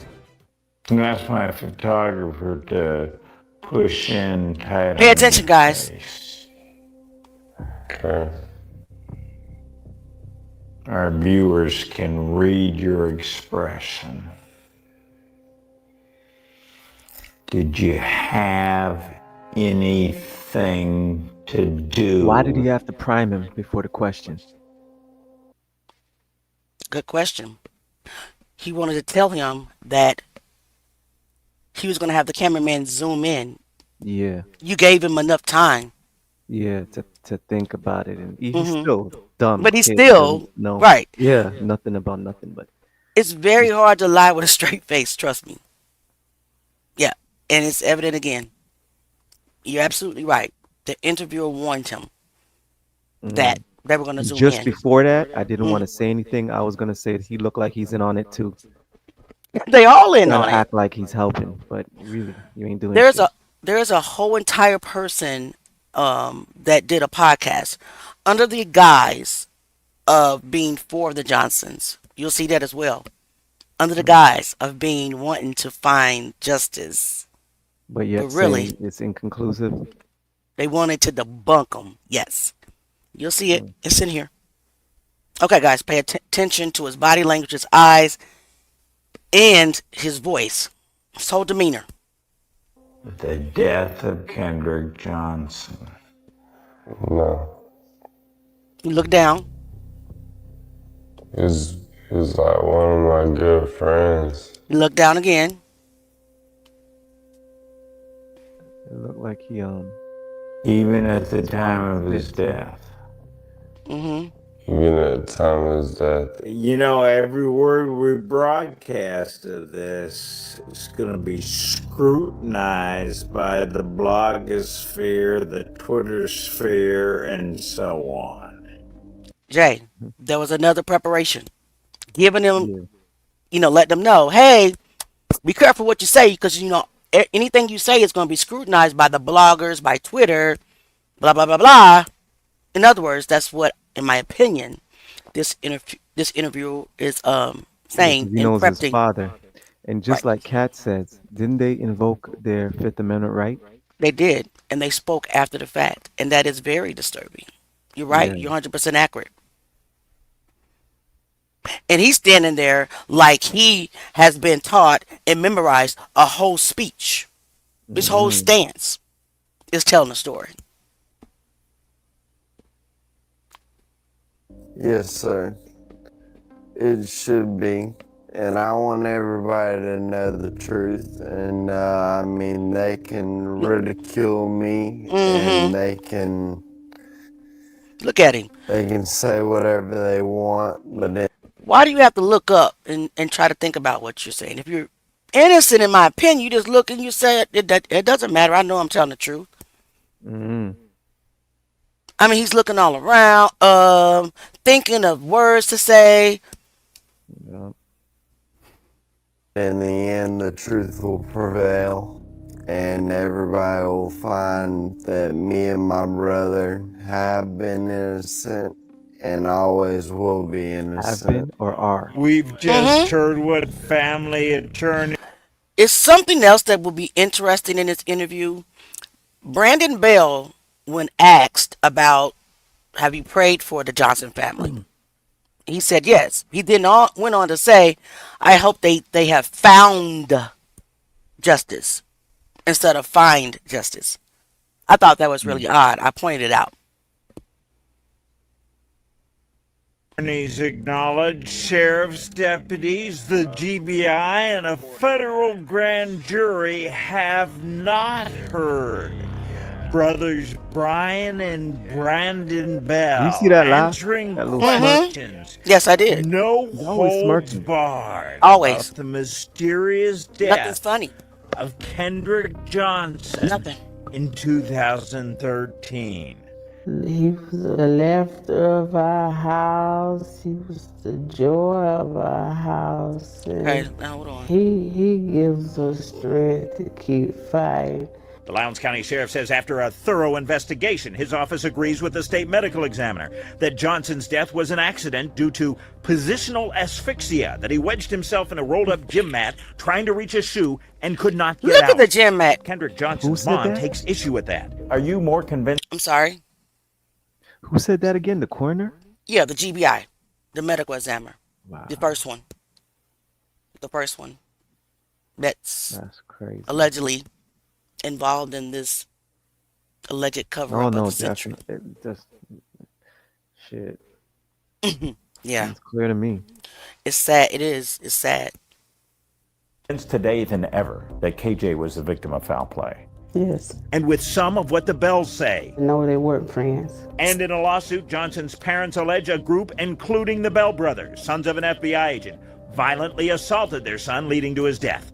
Did you hear when the mother said no, they're not friends? But Brian Bell said that they were friends. But the mother said no. Don't you know the mother would know? I know my kids' friends. Exactly. None of the allegations that were made were without research. But both Bells maintain they have rock-solid alibis. Did you see Kendrick Johnson? Look at the smirk. No, sir, not at any point during that day. Where were you? I was in class. Get that In smirk off your face. class. First block, second block, third block, and fourth block. Look at that lie right there. Close to the gym. No, Did you see Kendrick that day? no. Yeah, and see how he looked down? No, look, wait this. Look at this. Yeah. Watch. I did not. Did you hear that? I'm gonna play that in regular speed. He said no, looked guilty as fuck, and then said did not. I did not, and he looked down. I'll play this in regular playback speed. Usually, if you say no, you say nah, I didn't. Right. You don't have to break it up. Yep. Think about it. And look and look down. Yep. Kendrick that day? No. I did not. The suit Look at that. suggests They cut it off. But did you see that? How you directly said no? I did not. And look down. Ridiculous. Let's keep going, guys. We've got so much to cover. the brothers sought revenge for a brief fight between Brian and Kendrick on a team bus. A year before, I mean, What was we're that still about, friends. anyway? So I can't even remember. I mean, it was so small to us, like it was ridiculous. He's Small, but hated. you were fighting over it. Right. And you do remember. Come on now. I remember every fight that I've ever been in and why. You remember. Exactly. It was because you pulled his dreads, and he defended himself, even though the sheriff wrote a report that says that Kendrick pushed Brandon when Brandon was trying to urinate in a water bottle on the bus. What? That's what the sheriff's report wrote down. Even though there were Who several kids, urinates right? in a water bottle on a bus? Exactly. You tell the Apparent. bus to pull over and you piss outside. If you're a dude, you know what I'm saying? I agree. I agree. But what And with everybody on the bus, you gonna do that? That doesn't make no sense. it doesn't make no sense. And if you can look at the demeanor of Kendrick, you can look at his demeanor and tell that he's kind of a loner at school. I don't get that he would push anybody first. Defend himself, yes. I think they both. Yep. All right. Brother had a football scholarship offered to FSU. Yes, sir, he did. They pulled it back. On signing day. So how low did you get? To the lowest. The lowest you can go. Letters from the Macon U.S. Attorney's Office suggest both Bells are targets of grand jury investigation. The letters suggest possible civil rights violations. My objective is to only get justice for my son. Have you prayed for the Johnsons? Yes, sir. I have. I hope that they found justice, and I hope that they do find out the truth about their son. I pray for the truth to come out about what happened to my son. Now, there's lots more. These interviews were extensive. No lawyers present, no parents present. We plan to have a lot of all new excerpts coming up on Channel 2 Action News at 6, including both Bell brothers talking about federal search warrants executed at their residences in recent weeks and what searchers may have been after. For now, I'm live outside FBI Atlanta headquarters in DeKalb County. Mark Winning, Channel 2 Action News. There was another rumor circulating quietly through the student body, one involving a young man named Joe. According to several students, Joe had allegedly been upset with Kendrick over an encounter involving his girlfriend. Some described it as jealousy. Others described it as anger. Others said they didn't know whether it was true, only that people were talking about it in the days leading up to Kendrick's death. The Johnsons did not present this rumor as fact. They presented it as a lead. A story circulating among teenagers in the same building where their son died. A thread investigators should have pulled if only to eliminate it. But like so many other leads, this one was ignored. No interviews documented. No follow-up recorded. No effort made to determine whether the rumor held any truth. To the Johnson family, it became another example of an investigation designed to avoid questions instead of answering them. In any legitimate investigation, rumors are not treated as truth. They are treated as direction. A rumor is a starting point, not a conclusion. It is a place to ask questions, identify relationships, and track timelines. But in Kendrick's case, rumors involving other students were dismissed immediately, while the rumor that Kendrick climbed headfirst into a vertical mat was treated as gospel. The Johnsons understood that not every rumor leads to a suspect, but every rumor reveals something about the environment in which a tragedy occurred. The rumors surrounding Joe showed tension, pressure, emotion, motive. It should have been explored. Instead, it was ignored. And to Kendrick's family, that silence spoke volumes. Years later, a disturbing video surfaced. A young man, recorded secretly, claiming involvement in Kendrick's death. The voice in the recording described actions, motives, and even details that echoed long-circulating theories. But instead of investigating the tape, the sheriff's office dismissed it outright, labeling the boy mentally unstable, without providing evidence to support the dismissal. To the Johnsons, this dismissal felt all too familiar. Rather than examine whether the tape contained truth, investigators focused on discrediting the speaker. They did not interview the young man extensively. They did not compare his claims to known inconsistencies. They did not investigate the details he provided. They simply closed the door.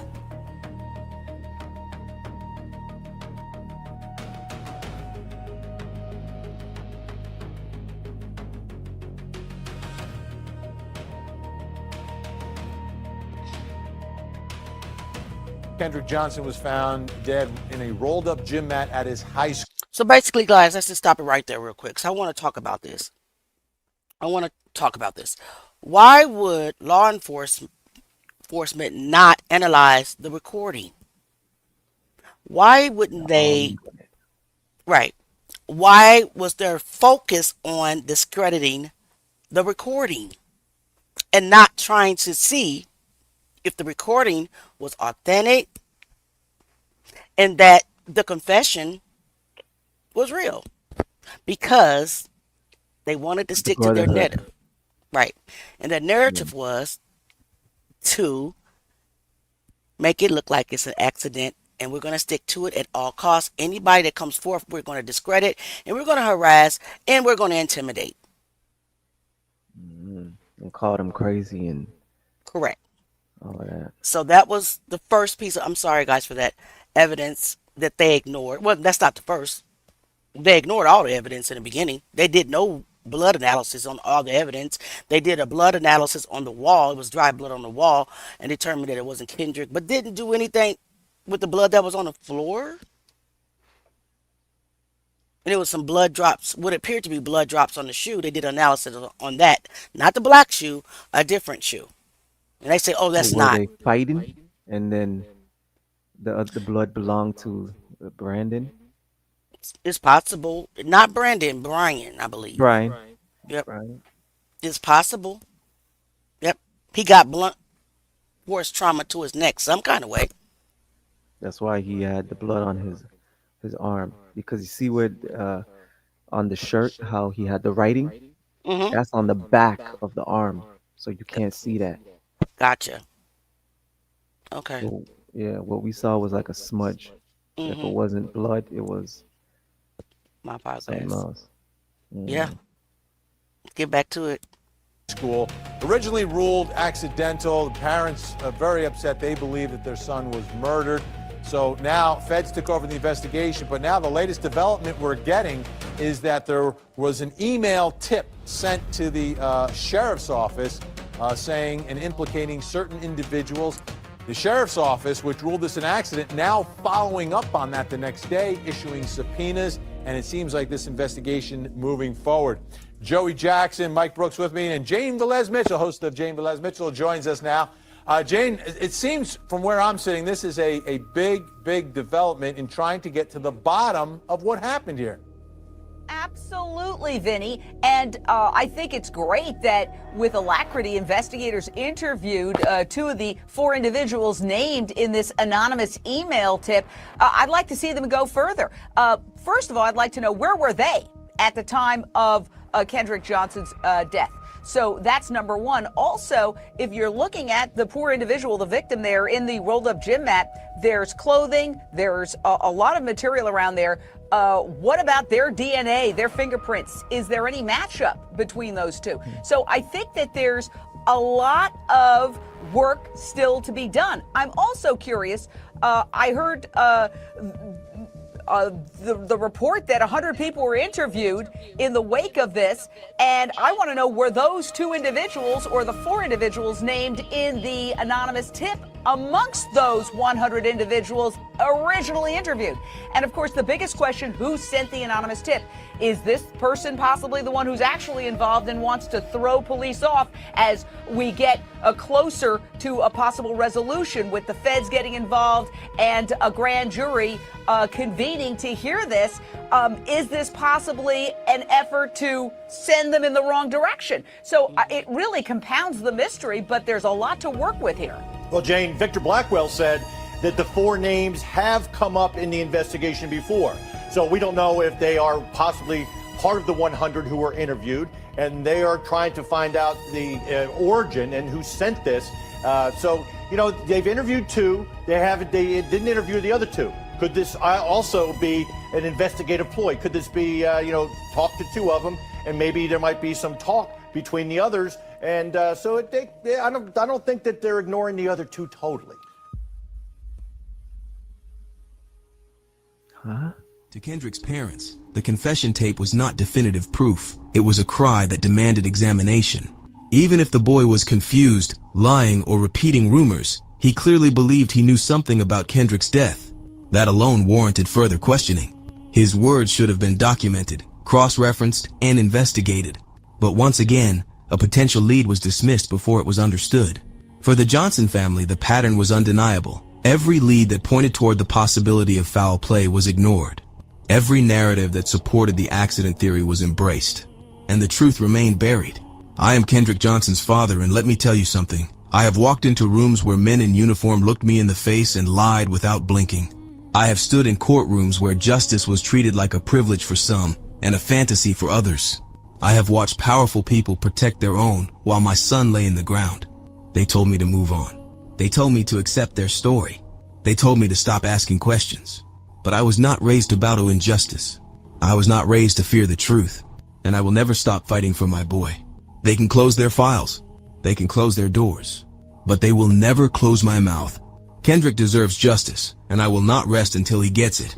When local law enforcement refused to reopen Kendrick's case, when the school provided little transparency, and when leads were ignored, the Johnson family turned to the courts. They filed multiple lawsuits, not out of spite, but out of desperation. They believed someone had harmed their son, and that institutions meant to protect him had instead worked to hide the truth. In 2014, they filed a wrongful death suit alleging that their son was killed in a confrontation involving students at the school, and that officials participated in a cover-up. Their lawsuit was bold, sweeping, and most importantly, it demanded accountability in a place where accountability had long been optional. As their fight grew, the Johnson family filed a federal lawsuit naming 42 defendants. These included school officials, law enforcement officers, state investigators, agents of the GBI, and even an FBI agent whose sons attended the same school. The Johnsons alleged that not only was their son killed, but that a network of individuals had conspired, intentionally or through negligence, to conceal the circumstances of his death. They believed that people in positions of power had acted to protect their own, leaving their family to stand alone in their grief and pursuit of truth. But the court's response was not what the Johnsons expected. Their lawsuits were dismissed on technical grounds, jurisdictional issues, and claims of insufficient evidence, not because the questions raised had been answered, but because they had been ruled out of bounds. Then came the harshest blow. The Johnsons were ordered to pay nearly $300,000 in attorney fees to the very individuals they accused. For a grieving family already carrying the weight of trauma, this ruling felt like punishment for refusing to be silent. Imagine that. Imagine you losing your son. Imagine you're going through the cover-up and you're trying to say, hey, this wasn't an accident. We believe these parties had something to do with it. And they believed, rightfully so. I believe the same thing. And then you get hit with $300,000 debt to the families that allegedly unalived your kid. That was from the judge? Mm-hmm. The judge ordered the Johnsons to pay the defendants. It's on the lawsuit. Yep. I can go bring that up. But let me go look for it and I'll bring it up. All right, I was just saying that because that just lets you know right there, like that's big money involved. Because for you to pay somebody else is lawyer fees. That's big money. Right. You see what I'm saying? Like those lawyers that they're not no mediocre lawyers. Right. So they were basically the lawsuit was dismissed and they were ordered to pay the people that they believed, and I also believed, unalived their child, $300,000 in fees. Yep. Sad. It was a message to every family seeking truth against powerful institutions. Speak up, and you will pay a price. The family's 2015 wrongful death lawsuit alleged that Kendrick had been killed by 2 students, and that school officials failed to intervene despite prior conflict. They claimed law enforcement, the GBI, and federal agents participated in a coordinated effort to conceal what happened. But the court dismissed the suit, stating the claims lacked sufficient factual basis. The Johnsons insisted their claims lacked evidence only because investigators never collected it. Correct. Their point was clear. How can a family produce evidence when the institutions responsible for gathering it refuse to do so? Yep. An appellate court later ruled that some named entities, like the sheriff's office and school board, could not be sued as entities under Georgia law. Others were shielded by immunity. Some defendants were protected because the lawsuit lacked identifying information. But the appellate judges also noted that the issues surrounding the lawsuit's technical naming could be corrected, suggesting that the case had been dismissed prematurely. For the Johnsons, this ruling was not vindication, but validation, proof that the system had not even allowed their arguments to be heard on their merits. In 2021, under growing public pressure and increased national attention, Lowndes County Sheriff Ashley Polk reopened the investigation. He gained access to federal files previously withheld and reviewed material the Johnsons had begged authorities to consider for years. When the news broke, Kendrick's mother said, "It's been 8 long years. I'm feeling hopeful." For a moment, the community wondered whether old wounds could finally lead to new truth, but hope was short-lived. In January 2022, the federal review was officially closed once again. Sheriff Polk declared, You guys see that Facebook post by Miss Johnson? Let's bring that back up. No, I wasn't watching. Jackie KJ Johnson is one of her names on Facebook. This is Kendrick's mom. It says, "Did you know that they tried to put Kendrick Johnson's death on a black child at first? But when the Johnson family didn't buy that, they then said it was a freak accident." So how did you go from first believing he was unalived and that a black kid did it? It was okay. He was unalived because you wanted the public to believe that a black kid did it. But when the Johnson family did not buy that it was done by a black kid, they knew something. You know, you can feel things in your gut. Then they say, "Oh, it was a freak accident." Nah, it was a freak cover-up. Right. KJ went into the mat trying to get his tennis shoes, got stuck and suffocated, all along trying to help the alleged murders. Are you kidding me? KJ, we know that he did not go into that mat willingly and try to get any tennis shoes and got stuck and suffocated. It was okay to call it unaliving when you wanted to put that unaliving on a black child. And I'm not prejudiced, guys. I have wonderful white friends, Mexican friends. Look, we're all just people in my eyes. But I'm pointing out a fact. They tried to pin the unaliving on an African American kid first. And when the Johnson family wasn't buying that angle, they flipped it. Oh, no, freak accident. So how did you believe it was unaliving first and then flipped it to a freak accident? And who was the other kid? The black kid? They don't really name the kids a lot because they were minors. And they can't. They couldn't at the time. So I couldn't find the names of that kid that they tried to put it on. But I believe Miss Johnson is telling the truth. Yep. Yeah, for sure.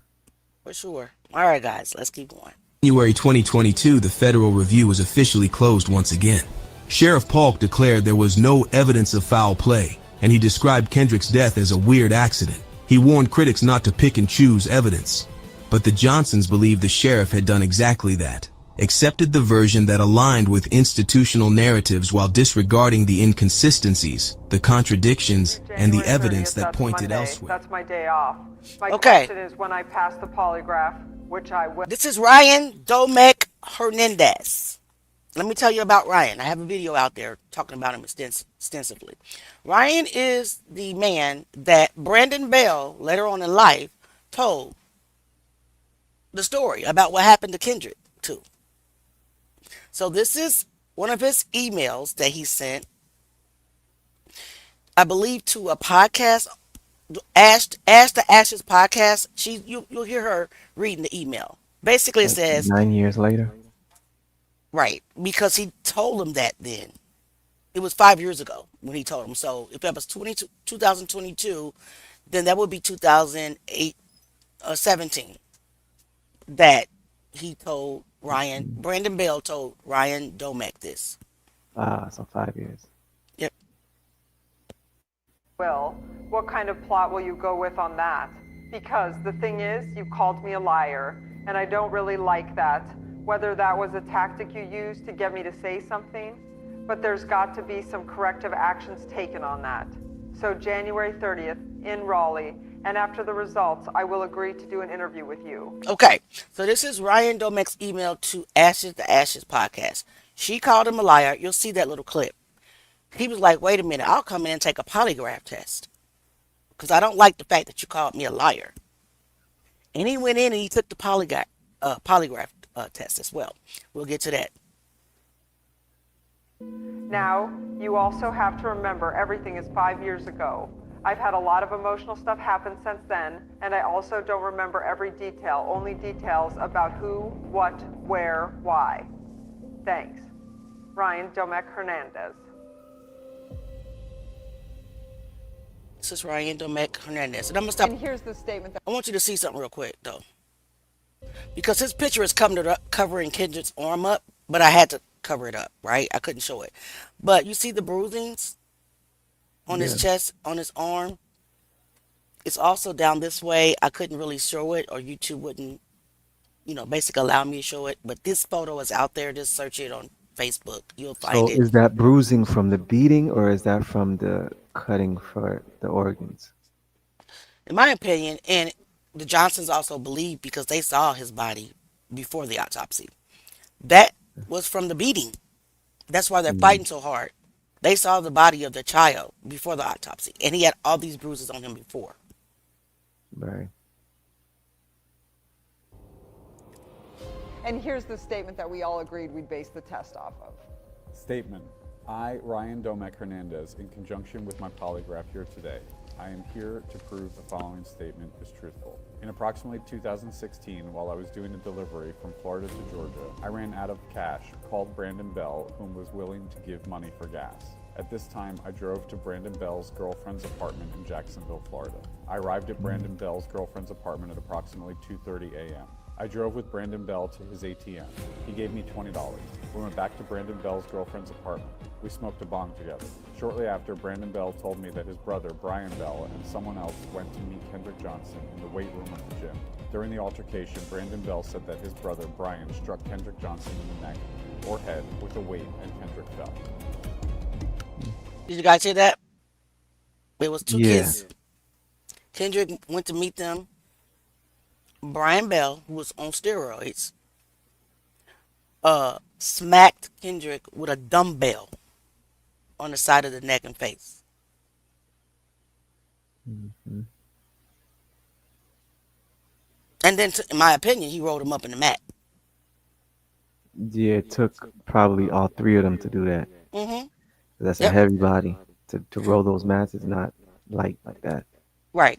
So Ryan took a polygraph test because the Ashes podcast lady called him a liar. This is why I said she came to the Johnson's family, and there is an extensive podcast out there or documentary out there that the Johnsons gave this lady interviews and things of that nature. She's coming like, oh, I want to find out the truth. But as soon as you found out the truth, you abruptly stop the podcast. You abruptly stop the documentary. Let's go. So this is his statement. It says, this is declaration of Ryan Anthony Domek-Hernandez, who makes this declaration under penalty of perjury and pursuant to 28 U.S.C. 1746, hereby states the following.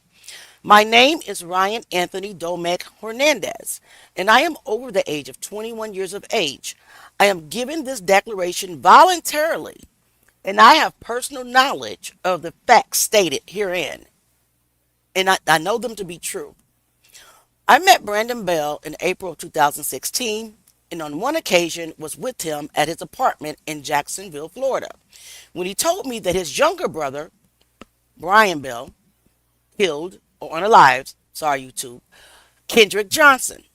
Now, according to Brandon Bell, Brian Bell, Ryan Hall, and Kendrick. Now, Ryan Hall is not the same person as Ryan Anthony Domek-Hernandez.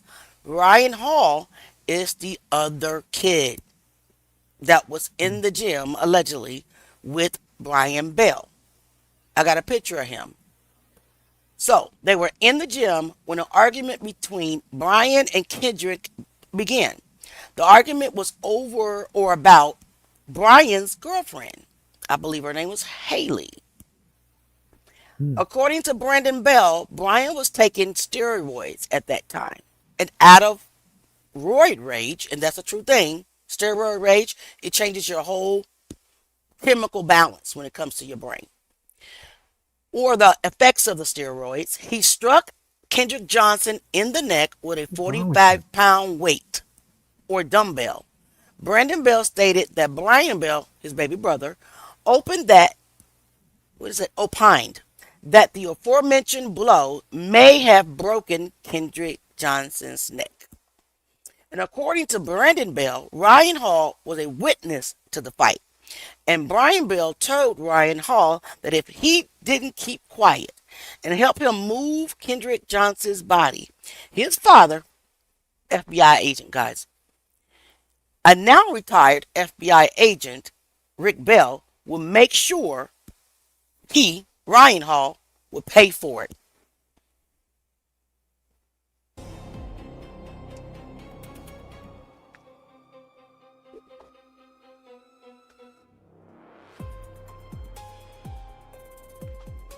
I'm giving you guys time to read it for yourselves. That's why you hear the pause in the commentary. Sworn affidavit, notarized. Does it make any sense for somebody just to come out the blue and offer this information up and wasn't telling the truth? It doesn't make no sense. Sick of it.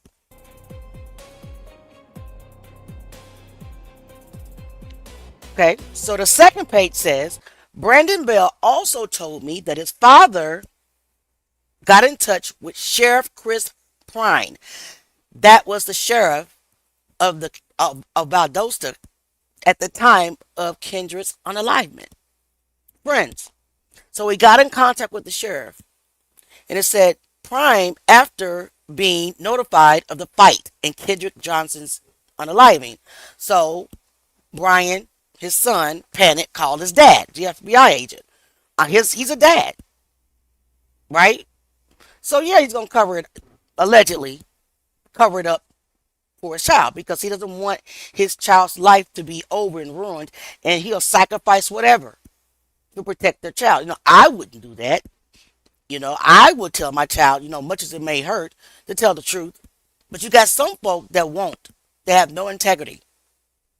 All right, let's keep going. Also, he said, Brandon Bell also told that Sheriff Chris Prine, I can't read it, got in touch with another FBI agent. That FBI agent is unnamed. Wait a minute. No, that FBI agent is Rick Bell. It's a Ryan Bell and a Rick Bell. We'll see. Who in the same, I can't really see this, but it says, same way facilitated the editing of the high school surveillance video by corrupting or deleting some 1 hour and 25 minutes of the original recording. Basically, this other FBI agent, he has the same name as the Bell brothers. His last name is Bell. That I know for a fact. Edited the footage, and that's why when you get the footage, which I couldn't get it, but they did release it, the footage doesn't make sense. It's missing footage. It's edited, and everybody knew it. And that's why you had the news, CNN and all them like, wait a minute, this doesn't make sense. Even the Johnsons. What about this? Well, this FBI agent allegedly removed the video evidence. And then it went on to say, Brandon Bell also told me that after Kendrick Johnson's death, that his organs were removed and newspaper placed in the cavity so as to interfere with any effort to establish the correct time of death or otherwise disclose any other injuries. Brandon Bell also told Ryan that the autopsy was falsely documented. We see that ourselves. I'm giving this declaration in support of plaintiffs' motions to withdraw admissions in plaintiffs' opposition to defendants' motions for attorney fees and expenses, pursuant to 28 U.S.C. 1746 and under penalty of perjury that the foregoing is true and correct. That was August 6, 2017. That's when he gave this affidavit. And I don't know of anybody that will come and make up stuff for no reason. Yeah, that's wild. Very wild. Very wild. It reminds me of the Kanika Tanika Jenkins Jenkins. case. Yeah. That one, yeah, I'm digging into that one as well. That one is Lo- something. I will talk to you on the back end on that. Okay. Ah, there you are. There we go. Awesome. That's So his this is girlfriend? this is Ash to Ash podcast, and I believe she'll say Hannah, and I did believe that this is one of Brian Bell's ex girlfriend. Hannah is. That's funny. Technology. It's like so great, yet so limiting sometimes. My first call was to Hannah, and just to remind you, Hannah was best friends with Taylor Aiken back in Okay. 2013 when the incident happened. So Hannah is the best friend of Brian Bell's ex girlfriend, Taylor. Let's get that corrected. I don't want to put any false information out there, but by her words, yeah. Hannah is the best friend of Taylor. With KJ. And Taylor, for all of those who are watching, probably already know that was Brian Bell's girlfriend or somebody he was kind of seeing around the time that KJ was last seen. I wanted to reach out to Hannah because she's been such an asset to this case, and we had really kind of started to build a friendship. So I also then contacted Debbie, my investigator, because after getting these test results, we really had some marching orders in place, so we needed to discuss next steps. Thanks for coming on now with the news that Brian Anthony passed with flying colors.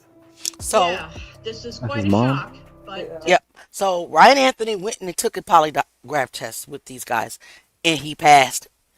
He took a polygraph in regards to the sworn affidavit, and he passed it. Right. So it was true. I Exactly. think we knew already, but Right. for confirmation. Mhm. Yep. uh, as I said, it opened a whole new can of worms now. It's almost maddening. I totally thought that was going to come back as a lie. Yeah, well, I think everybody probably did, just with his like history and the story and his credential. I mean, he just, you know what I mean? It just didn't seem even possible that he was telling the truth, but.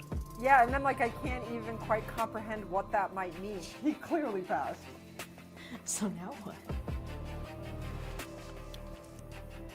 And what's so funny? I literally have no idea. I have no fucking idea. I mean, I think if anything, this is what shows you of why things aren't admissible. So this guy, a part of her team, is now trying to discredit the polygraph. Who are these two? They are part of Ashes to Ash. Oh, okay. It's actually backwards. My apologies. I believe it's Ash to Ashes TV. So she's totally shocked because she thought that it was come back as a lie. And let me tell you guys this. Allegedly, she may have been paid off because she never touched it again. This was the last episode. That was just what I was thinking. They reached out to her. Yes, never touched it again. And the sheriff office and nobody ever validated this sworn affidavit. In fact, allegedly, the Bell family and the law enforcement began to intimidate Ryan, allegedly, and threaten Ryan, allegedly, and possibly paid him off because he withdrew his statement. And also But not possibly threatened this Ashes girl. Oh, something happened because she did not continue. She stopped, abruptly stopped. It was not finished. She was basically, you got people on her page asking for the next episode. And she's ignoring that question. She just totally stopped. In my opinion, that's paid opposition. You come into in the guise of wanting to support the Johnson's narrative, but you're really trying to debunk it. But in the middle of you trying to debunk it, you get a bombshell. This guy is telling the truth. What do we do next? I don't know. You don't know because you were paid allegedly to debunk the Johnsons under the guise of trying to substantiate or validate their claims. We see you. And don't copyright strike me because I'm saying this, because this is fair use. Yeah. I mean, because polygraphs it's like almost like it's a medical test. It's a medical range of what they do. That's why it's not scientific enough for them to say this is clear evidence of something, because yes, say this was, okay, absolutely what happened, all that, it doesn't explain and fix and change everything. It's not definitive. right? Yeah, I And get so that, it's not, but it makes it's not like it does um change everything. So statement real. You see what I'm saying? Like they should have reopened it because of Ryan that. Domek-Hernandez popped his collar in that email. Did he not? You called me a Yeah. liar. Let me prove to Yeah. you I'm not lying. I voluntarily come and take this polygraph test. And when I pass it, apologize. And she didn't apologize, did she? She did. Ah, But she also stopped. She didn't cover it no more. Because that's not what they wanted to uncover. yeah. They They wanted to uncover him being a liar. correct. And they wanted to stick to the narrative of the accident. If she had gone any farther, the truth would have came out because it was beginning to come out. Even that recording that the Johnsons, purchased for $1,000 from this other kid that allegedly has one of the kids, either Ryan Hall or Brian Bell, on recording confessing to the murking of Kendrick Johnson. Brush it away. Nope, get it out here. Discredit. Same thing with this. So Either you where's that stop. recording? I'm not sure where the recording is now. Maybe the Johnsons still have it, but they turned it over to the sheriff. I wish that, and I don't understand why they did though, because you all wanted to believe that law enforcement has integrity, right? It's programmed in our minds that law enforcement on each level has integrity, but it's evidence throughout history that there are some law enforcement agents that don't have integrity. Yeah. So they turned it over. I'm sure they And of have a course, copy. yeah, I hope so.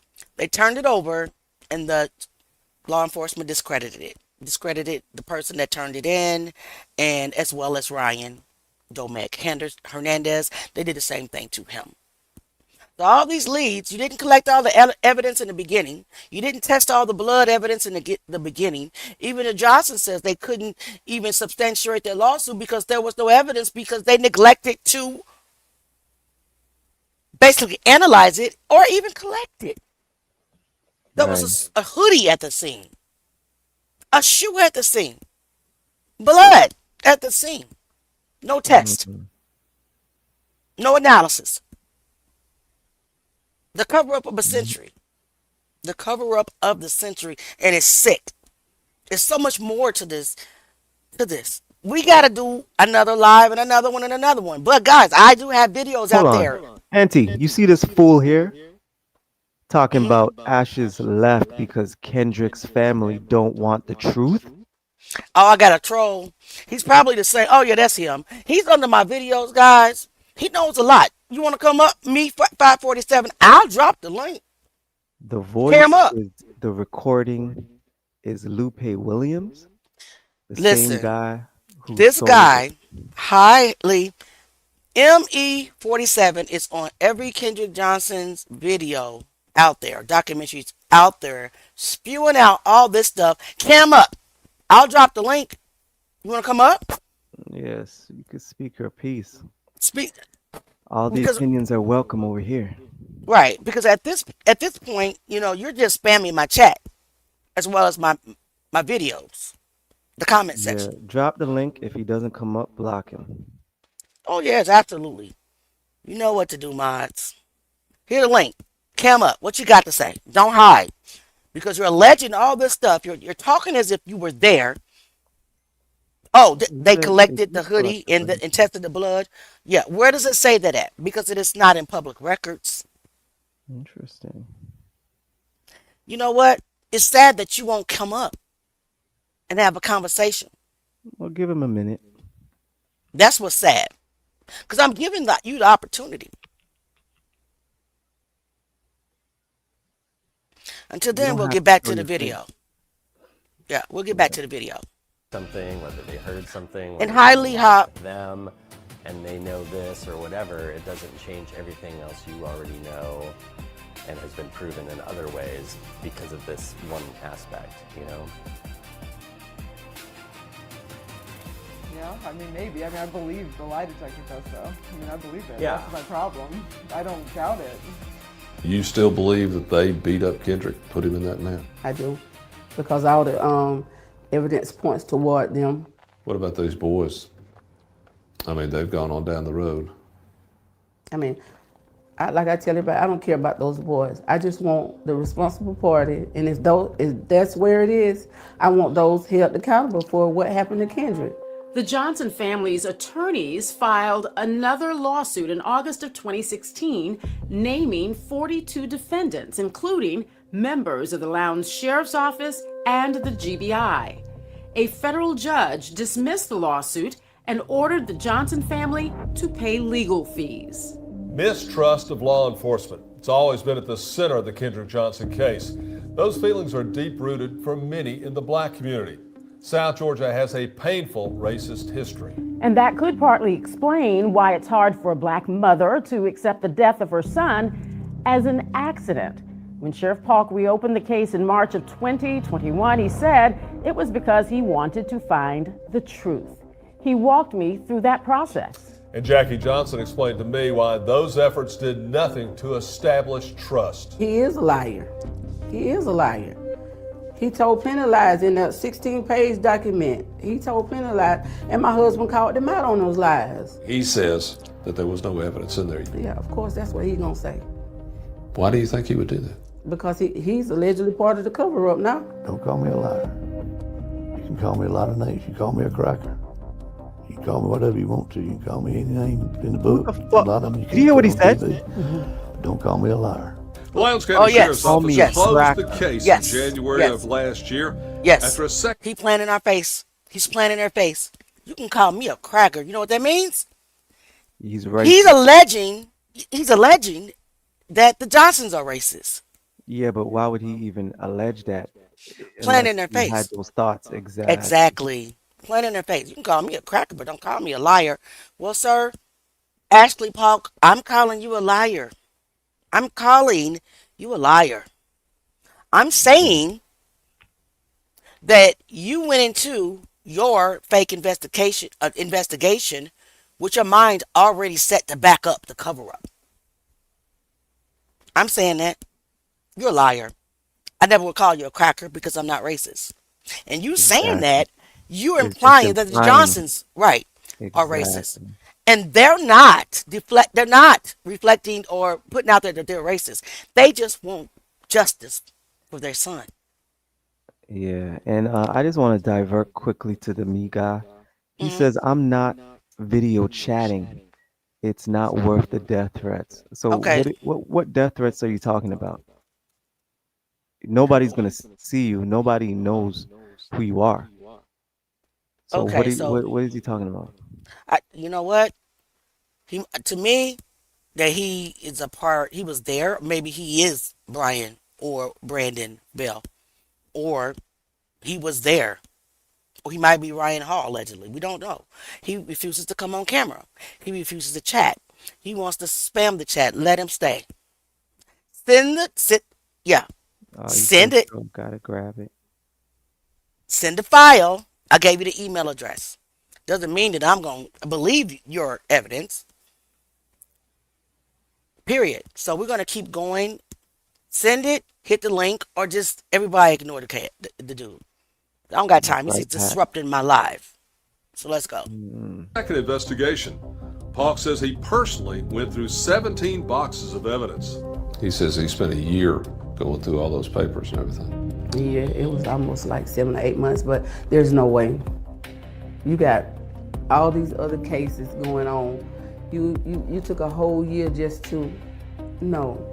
You can't put officers that were on the case that helped cover it up. You can't put them back on the case. You think they're gonna uncover what they covered up and allegedly be prosecuted? Bingo. And what happened to the first 48? You're supposed to get all the evidence in the first 48 hours. Me 547 said that they collected. They didn't collect it. Everybody else said they didn't collect it. So he's supposed to have this file, or he or she, supposed to send me this FOI request file. We'll see. And we'll scrutinize that as well, because it's not going to show if it's part of the cover up. They're not going to tell you that. Just like the first autopsy didn't mention the bruise, didn't mention the damage on the side of Kendrick's neck. So I'm not going to believe that the file that they put out there either. And why wasn't the coroner called immediately? Why was it hours? And why did the detectives, why were they on the scene? You know how you're supposed to have protective things on your shoes so you won't disturb the scene, or to protect it. They was in there, nothing on their shoes. Yeah, booties. They didn't have anything. No gloves, no booties, or nothing. So let's continue. They feel like I'm not doing my job. They feel like there's cover-ups and everything else, and that's their prerogative. It comes from my job. They said the cases was being, 17 boxes were being shipped to here, but then he took it down. It was 15 boxes. Then he said it wasn't, but allegedly 14 boxes. After reviewing the evidence, the Lowndes County Sheriff's Office determined there was no evidence indicating someone else was involved with Kendrick's death. Sheriff Polk was so confident in the ruling, he offered $500,000 of his own money as a reward for evidence that found Kendrick's killer. Are you also hopeful that somebody will walk through that door and tell you that, hey, I know something about this case and it's legitimate, and that would be the incentive, that reward? If it cost me $500,000, it wouldn't bother me one bit. If it takes that to get somebody to tell me something that I don't know or I didn't see in those files. So now you're playing in their face again. Yeah. If it costs me $500,000, I'll offer up $500,000 of my own money to anybody that can come and prove me wrong or produce more evidence. Y'all destroy the evidence. Or You know where that allegedly. $500,000 came from. You're that confident, but you're also that unprofessional, because what sheriff says that? Yeah. What sheriff says you can call me a cracker? Yeah. What sheriff does that? That right there shows your mentality. This is Georgia, so it is Valdosta, not Georgia. Absolutely. You call me a cracker, but you can't call me a liar. Well, you know what? Liar. The interviewer should have said, "Did they call you a cracker?" You Where saw did that come from? You saw her face. She was like, "What? Like what? You're unprofessional." And I don't even understand why they allowed you to do the reinvestigation. Right. So me said he sent you the scene report, but didn't hit the link yet. Yeah, he's not gonna hit the link because death threat scared. Nobody's giving you death threats on Kendrick Johnson's side. You ain't gonna get death threats over here. And you're out here windmilling in comments for the bells. So who's giving you death threats? Let's continue. It's worth it. For the family, the closure of the review was another betrayal. One of the most troubling elements in the case was the missing hour of surveillance footage from the gym area on the day Kendrick died. Cameras pointed directly toward the mats were mysterious. What'd you say? This clown just said the bruises in that exact spot are very often caused by autopsies. Remove. Are you? You know what? Let's continue. Yeah, you a moderator. Do what you got to do, bro. Mysteriously blurred, unfocused, or time skipped. In a high school with thousands of students, the most critical footage surrounding a child's disappearance had conveniently vanished. CNN analysts reported that key segments simply did not exist. Whether this was technical error, human manipulation, or selective preservation was never resolved. Johnson, period. To Kendrick's parents, the answer was obvious. The footage that could have revealed the truth was gone because the truth was never meant to be seen. Valdosta, Georgia is a place where power has long been intertwined with privilege, and privilege has long been intertwined with race. In 2013, racial tensions were still entrenched in the region's culture. For many black families, justice felt selective, accessible to some, denied to others. When Kendrick died, the Johnsons believed that racial bias influenced how quickly his death was dismissed, how carelessly the investigation was conducted, and how little urgency the school demonstrated in responding to his disappearance. They believed that if Kendrick were white, the investigation would have been immediate, thorough, and transparent. Instead, it was slow, dismissive, and riddled with contradictions. To them, racism was not a theory, it was the foundation of how their son's case was handled. As the Johnsons pieced together the fragments of the investigation, So my question is, and I know he can't answer anymore to me, why did Brian Bell lie and say that he didn't see Kendrick that day when he's damn near walking side by side with Kendrick? Exactly. That's my question. You know everything, sir or ma'am. Why did he lie? Truth became impossible to ignore. The people who controlled information, evidence, and outcomes were interconnected. Law enforcement, school officials, political figures, families with influence, agencies with immunity. It created a web of power where accountability became scattered and responsibility became blurred. When powerful institutions overlap, truth becomes fragile. And in Kendrick's case, the Johnsons believed that truth had been suffocated by the very people who were supposed to defend it. As Kendrick's story spread throughout Valdosta, something deep began to stir in the community. Students whispered their fears and memories. Parents questioned the safety of their own children. Community activists, spiritual leaders, and neighbors stepped forward to support the Johnson family, marching in the streets, holding vigils, and speaking the truth out loud, even when the institutions around them remained silent. People who had never met Kendrick felt the weight of his story. They recognized the echoes of every black family who had been told to accept loss quietly, every injustice brushed under the rug, every unanswered question dismissed as inconvenience. Kendrick's death awakened a long-buried pain shared by many in Valdosta, the pain of being unheard, unseen, and unprotected. Residents expressed fear that if this could happen to Kendrick, it could happen to anyone's child. They worried about the lack of transparency in the school, the evasiveness of law enforcement, and the powerful alliances shaping the narrative. Many believed the truth was being smothered beneath privilege and connections. Community members spoke openly about a wall, a barrier between accountability and those who had the means to avoid it. Kendrick became more than a case. He became a symbol of the struggle for truth in a place where truth often came second to reputation. For Kendrick's mother, this battle has never been just physical or legal. It has always been spiritual. She has spoken openly about the warfare she felt when facing systems determined to silence her child's story. From the moment she saw his face in the funeral home, she knew she was up against forces greater than bureaucracy. She knew darkness had touched her son's story, and she armed herself with prayer, faith, and unwavering conviction. Many mothers fight for justice, but few are asked to fight through such spiritual heaviness. Lies, omissions, retaliation, and attempts to wear her down. Yet she stands, clothed in strength and truth, refusing to let the enemy claim victory. Her fight is not just for Kendrick. It is for every mother who has buried a child and been told to accept the unacceptable. Jacqueline Johnson prayed through nights that felt endless. She prayed when officials ignored her. She prayed when lawsuits failed. She prayed when her son's organs were found missing. She prayed when she walked into courtrooms where justice felt foreign. She prayed, not because she was weak, but because she understood that some battles cannot be fought with earthly weapons. Her strength became a beacon for the entire community. Her determination became a spiritual uprising. And in a place with a long history of racial injustice, she became a reminder that faith is not passive, it is revolutionary. There were clear forensic red flags that were never properly addressed. Blood found on the gym wall did not belong to Kendrick. Investigators claimed it was old and unrelated, but never determined whose blood it was, why it was there, or why it was ignored.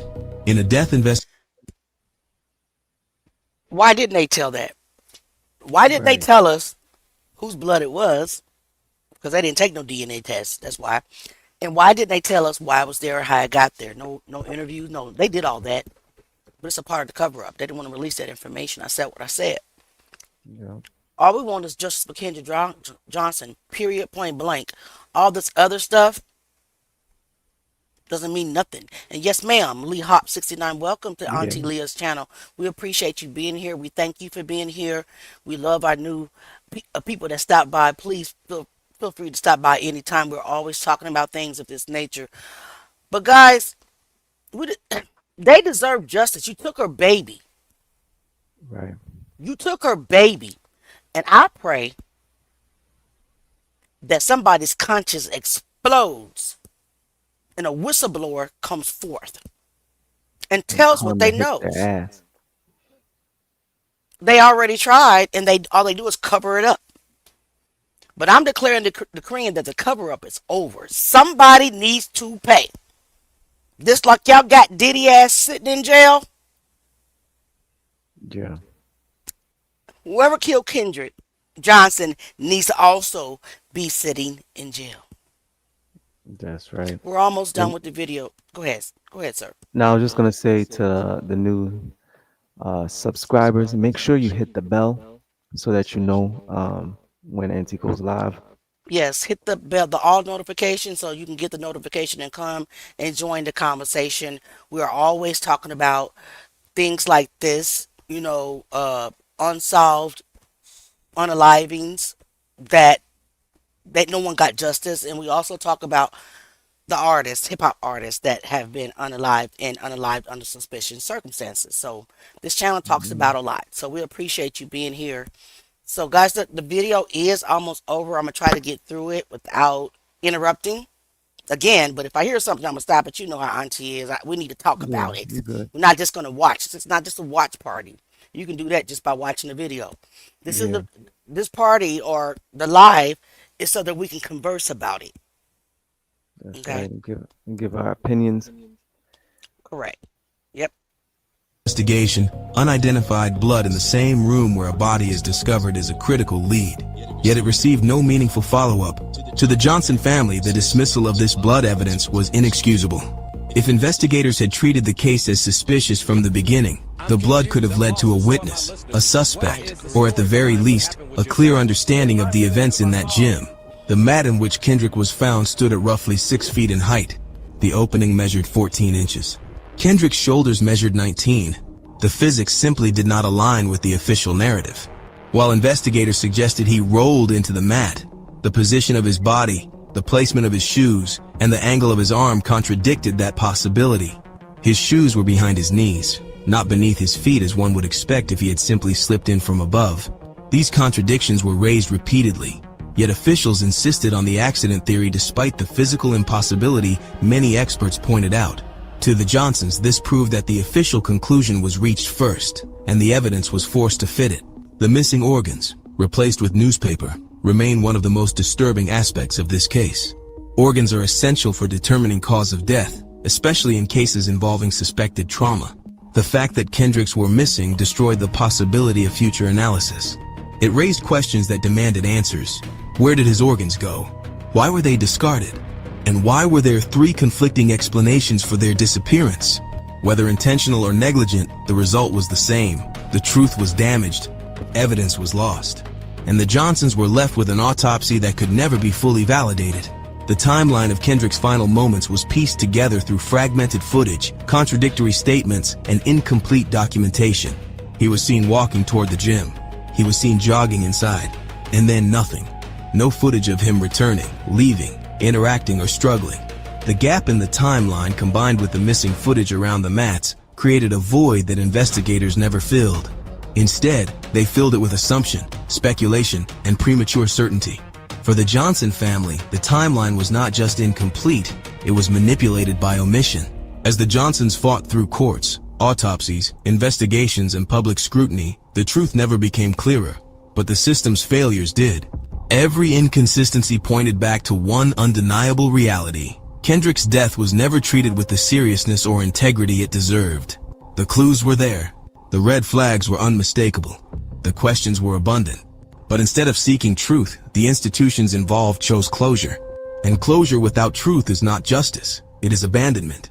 Despite every door closed in their faces, despite every attempt to silence them, despite every financial burden placed upon them, the Johnson family remained steadfast. They refused to let Kendrick become a footnote in a flawed investigation. They refused to let officials rewrite his story. They refused to let the world forget the child who walked into a gym and never walked out. Their resolve became the backbone of this entire fight, and their strength became a testament to love, grief, and justice in its purest form. 12 years have passed since Kendrick Johnson walked into Lowndes High School and never walked back out. 12 years since a mother and father were told that their son's life ended in an accident that defied logic, science, and basic human empathy. Over the years, investigations closed, reopened, and closed again. Officials defended their conclusions. Agencies shielded their own. Explanations shifted. Evidence disappeared. But through all of it, one truth remained clear to Kendrick's family. Their son was failed by a system designed to protect him. A system that looked away before it ever looked within. A system that chose the comfort of familiar narratives over the discomfort of accountability. And even now, the questions echo louder than any official statement ever could. What happened in that gym? Who was there? Why was the footage missing? Why were the organs removed? Yes. Why were alternative leads dismissed? Why? Let me back up. Who has tasers? Who legally is allowed to have tasers? Police officer. Exactly. So Kendrick Johnson did not use a stun gun on himself. There's the mark on the back. So you're gonna tell me that he stunned himself? Nah. Go ahead. It was the Bell son, because his pops has these type of tools, right? So he's nothing for him to grab it and bring to school and yeah. We heard what Ryan Domek-Hernandez stated and passed a polygraph. We witnessed that Ash to Ash's podcast abruptly stopped covering the story right after he passed the polygraph. He had to release his statement, recant it, because he, and this is verified facts, he was allegedly, verified facts, intimidated, harassed, and everything by the Bell family, who their father was in the FBI at that time, and law enforcement, who came out to discredit him. He was arrested multiple times and everything. But he told the truth. He passed that polygraph. I don't care what nobody say. It's very hard to pass a polygraph. You have to darn near be a genius. Yeah. Well, it's not just that. You could get nervous and even still be telling the truth and still fail. And here's the thing. Because they it goes didn't by ask your him. heart rate. They didn't ask him to do a polygraph. He popped his collar because he volunteered. Exactly. And wanted to prove that he wasn't a liar. Or crazy. Right. And he went in there, he took that test, and he passed it flying colors. Ashes to Ash, or Ash to Ash's podcast abruptly stopped covering it. Salute to that boy. What was his name? His name is Ryan Domek-Hernandez, who did not have any motive to come forth and make up anything, even though they tried to allege that he was somehow connected to the Johnsons. Yeah, he that man deserves kudos. He had respect. Right? He didn't care that stitches got snitches. I mean, what stitches got ditches. I mean, snitches get stitches and thrown in ditches. He didn't care about that. He risked his life for truth. And for that, I respect him. That's commendable. And if anybody know him, tell him we would love to interview him. Love it. For real. For sure. All right, let's get back to it, guys. Thank you so much, Lee Hop. Thank you so much, dear. Yes. Narratives over the discomfort of accountability. And even now, the questions echo louder than any official statement ever could. What happened in that gym? Who was there? Why was the footage missing? Why were the organs removed? Why were alternative leads dismissed? Why was evidence ignored? Why was the timeline incomplete? Why was a child found in a place he should never have been, in a position that defied reason, and surrounded by contradictions that were never fully explored? These questions are not conspiracy. They are common sense. They are the foundation of any real investigation, and they remain unanswered, not because answers do not exist, but because no one in power demanded them. Through it all, Kendrick's parents stood unbroken. They marched. They protested. They spoke truth to power in rooms where they were not welcome. They challenged sheriffs, coroners, school boards, judges, and federal agencies. They took their fight to the streets, the courts, the media, and the hearts of people across the world. They endured scrutiny, retaliation, financial penalties, and endless grief. And still they refused to bow. Their love became a force that institutions could not silence. Their determination became the voice Kendrick was denied. And their courage became a blueprint for every family fighting for justice in a world built to overlook their pain. Over a decade is a long time to live without answers. A long time to carry grief that never softens. A long time to wake up each morning and fight the same fight you fought the day before. But a decade has not weakened the Johnsons. It has sharpened them. It has strengthened their resolve. It has turned their sorrow into testimony. And it has revealed day by day the depth of a family's love, a love that defied systems, silenced doubt, and refused to let the world forget the child they raised. Kendrick's name has traveled farther than Valdosta ever imagined.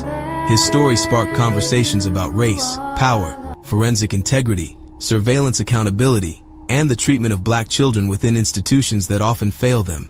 His story moved strangers to march, pray, speak out, and demand better. His story exposed cracks in systems that once believed themselves unbreakable. And his story continues to resonate because truth, real truth, does not fade, even when buried beneath paperwork and politics. The Johnsons know their fight is far from over. Justice is not an accident. Justice does not arrive through silence. Justice does not grow in the shadows of unanswered questions. Justice demands persistence, pressure, and prayer. It demands the courage to confront power. And the Johnsons have shown the world that they are willing to do all of that, and more. Their fight continues, not because it is easy, but because it is right. And because Kendrick deserves nothing less. One day the truth will come forward. Whether through confession, evidence, exposure, or divine revelation, truth has a way of rising. It may be delayed, but it cannot be denied. And when it does rise, it will vindicate a family that refused to accept the unacceptable. It will expose every contradiction, every failure, every silence that allowed this case to remain unresolved. And it will reveal what Kendrick's parents have known all along. Their son did not die the way officials claimed. Something happened in that gym, something that demands answers. So here we stand over a decade later, still asking the same questions, still calling out the same contradictions, still demanding the same truth. Kendrick's story is not simply the story of what happened in that gym. It is the story of every lie told to protect a reputation, every report written to protect a career, every decision made to protect the powerful. It is the story of a family forced to fight the very people who were supposed to defend them. It is the story of a child whose voice was stolen, and a family who refused to let that silence be permanent. Kendrick Johnson, forever loved, forever remembered, forever unfinished, until justice is done. Thank you for watching. Thank you for caring. Thank you for sharing. Now, I am handing it back over to Auntie Leah. Family, thank you for walking with me through this powerful and painful journey tonight. Thank you for opening your hearts, for allowing yourselves to feel, and for standing in solidarity with a family that has carried a weight no parent and no sibling should ever have to bear. Kendrick's mother, Jackie, his father, Kenneth, and his sister, Kendrea, have fought a battle. Again, her name is not Kendrea, even though that's a beautiful name. Her name is Kenyatta. And Kenyatta, I sincerely apologize for getting it wrong. But when we go into the final songography, it really is a prayer. And I'm asking you guys to please open up your hearts. And to whoever you pray to. I don't judge on this channel. I pray to the Most High God. And I pray in Jesus' name. Some pray in the name of Yeshua, which is to me just a different interpretation of the Son of God, but the same Savior. And some do Allah, however you pray. I'm asking you to pray for this family and pray for this case. It's been too long. They've suffered too long without answers. And we know that Miss Jackie Johnson, she's not giving up. She reminds me of me. I wouldn't give up. Yeah. She has more restraint than me because I could be in jail for battery. Still, Right. repeatedly, because my temper, this mother, this father, this sister, there's another sibling. I think it's a brother. I don't know for sure. This family. Actually, he's the world's baby. Yeah. We want justice for Kendrick. Right. Please agree with me in prayer that a whistleblower will come forth and tell the truth about what happened to this baby. Yes. Battle that stretches beyond human understanding, a battle that has tested their faith, their strength, and their very breath at times.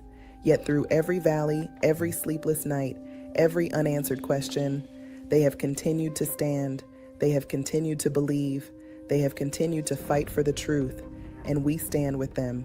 What we witness tonight is not just injustice, It is a reminder that evil works in the shadows, but God works in the light.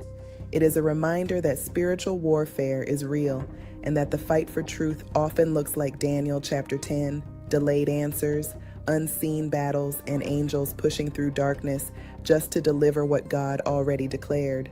But hear me clearly, truth may bend, but it does not break. Justice may be delayed, but it cannot be denied. And Kendrick's voice, though silenced on earth, continues to roar in the spirit. To everyone watching, thank you for caring. Thank you for listening. Thank you for refusing to turn away. Each of you is part of keeping Kendrick's story alive and part of the spiritual push that this family needs. Your awareness, your prayers, your support, they matter more than you know.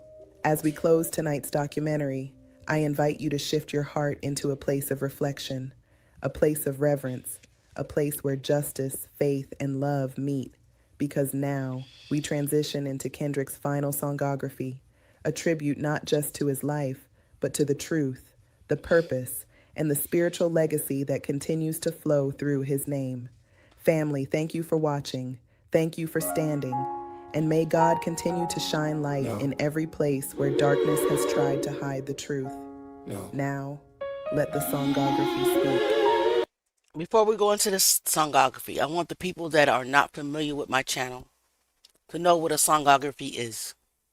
Songography is something that God gave me, something that I created a few months ago. A songography is a mini biography about the person that we're speaking of in song form. So I'm asking you not to always just listen to the melody, but listen to the words. The words are telling a story. Let's get back.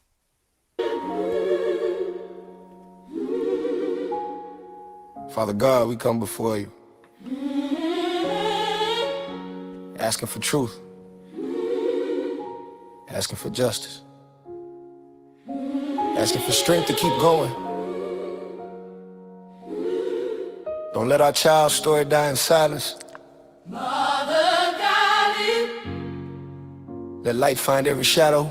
come in swallow, Let every lie collapse. asking for truth and justice, says Kendrick, so strength to keep going. Yeah, mama. Mother guided, Hey, mama, daddy, I'm here. I ain't gone, I'm just free. I've been watching y'all fight for the truth they don't want the world to see. I saw the masks, heard the lies, saw the cameras cut out, saw the fear in their voices when you started calling them out. I'm the son they tried to silence, but your love pulled me through. Every tear became a weapon, every prayer became truth. They tried to bury the evidence, tried to bury the tape, but they forgot a soul don't die, it rises up in its grave. Lord, reveal what, Lord, reveal what happened. oh, Reveal who was there. Reveal every hidden thing. we will not stop praying. Yeah. Mama, I felt you crying. Daddy, I heard you scream my name. January 10th froze time, but heaven broke every chain. I walked into that school a child. The world turned me into a case, but you kept fighting for my honor when they spit lies in your face. They said accident, but you knew better. Said case closed, y'all said never. Said move on, you said forever. Justice ain't a switch, it's an endeavor. And I'm standing right beside you, even when the nights get cold. Your prayers shake the earth, mama, that's what God told. God, give us strength to finish this fight. Give us the courage to uncover what they hid. Give us justice for our boy. We will not bow, we will not break. Lead us, Father, Daddy. I saw you at the school, fists clenched, eyes swollen from the truth. You became the storm they feared, the voice that cut straight through. Mama, your feet blistered from marching, your prayers lit the path. You turned grief into fire, you turned sorrow into wrath. I ain't lost, I'm lifted, I ain't silent, I'm gifted. every lie life that they twisted will one day be confronted and shifted. I watch y'all stand tall while they hope y'all would fold, but y'all carry me in spirit like a story retold. Every lawsuit, every headline, every case dismissed blow brought you closer to the truth. Y'all stronger than you know.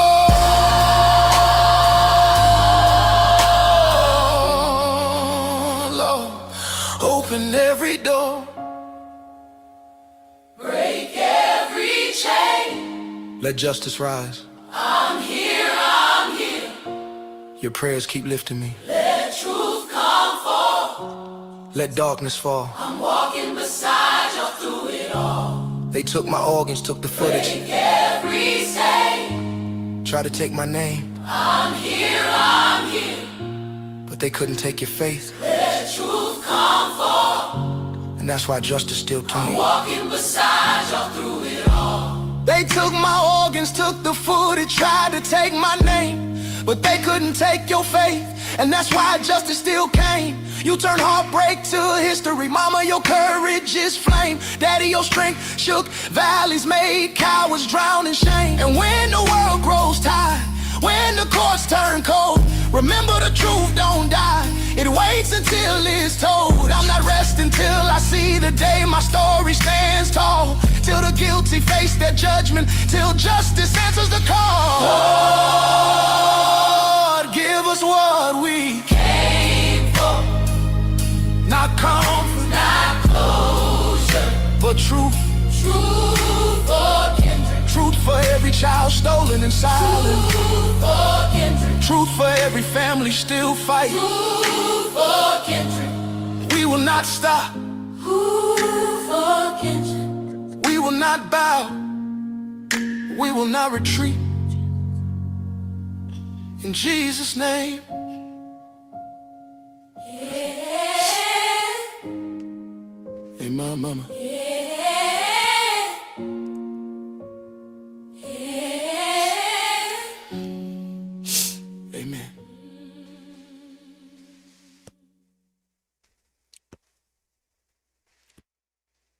All right, guys. Thank you, thank you, thank you, thank you, thank you so much. Thank you for coming here.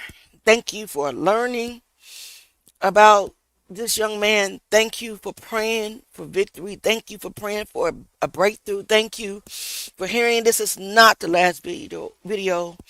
It's so much we need to delve into. I have videos on my channel that's breaking down the fight between Kendrick and Brian Bell, that's breaking down the affidavit that Ryan wrote. Please go back and just review those. Thank you for the new member. Thank you for becoming a member, Lee Hop 69. I really pray you hope that you hit the all notifications, that you can be present, because we really appreciate everything. We appreciate every super chat, every member, because every penny helps me continue to pay for the tools that Jay Mizak and I need to create this video. So thank you, Fluffy, Yes. for the super chat, and thank you for becoming a member. Anybody else feel impelled, y'all know how to do it. It's not required, because I'm not the one that's going to beg anybody. I want you to be led by the Holy Spirit. And that's just that. We will talk about Kendrick again here soon. But it's something that I need to put together again for Danye Jones, the young man that Miss Melissa Kenny's, her son, she found in the backyard. I need to cover something else in that story, so I'll be working on that. Jay Mizak, I believe, is almost close to the Big L No, video. not Big L. Oh yeah, Big L. Yeah. I was about to say, what am I crazy? Yeah. The Big L documentary, we will be hopefully getting It'll to be that done before this week. Yeah. by the end of this Yeah. week. So we have a couple of segments going. Of course, hip hop is a graveyard, and also this segment. I love you guys. I appreciate you guys. Thanks for showing up, always being here with me. Thanks for rocking. And one day, we're gonna have so many people on this on our show. You're gonna be like, "What happened?" And I'm gonna say, "God happened." I'm gonna say, Nothing "God but. happened." And I'm going to say, God happened. We love you. Please That's right. write your theories down, your questions down, your information down. Let's get back into Kendrick Johnson because we're going to continue to scream his name until justice is finally served. I love you again. Right. Anything else, Ms. Zach? No, just salute to the chat, everybody that's here, that's supporting. Yeah, I we highly love you. appreciate it. Yeah. Yep, we love you guys. And again, thank you for being here. God bless you. Until we meet again later this week. Peace. Right. Holla. Please like, share, and subscribe.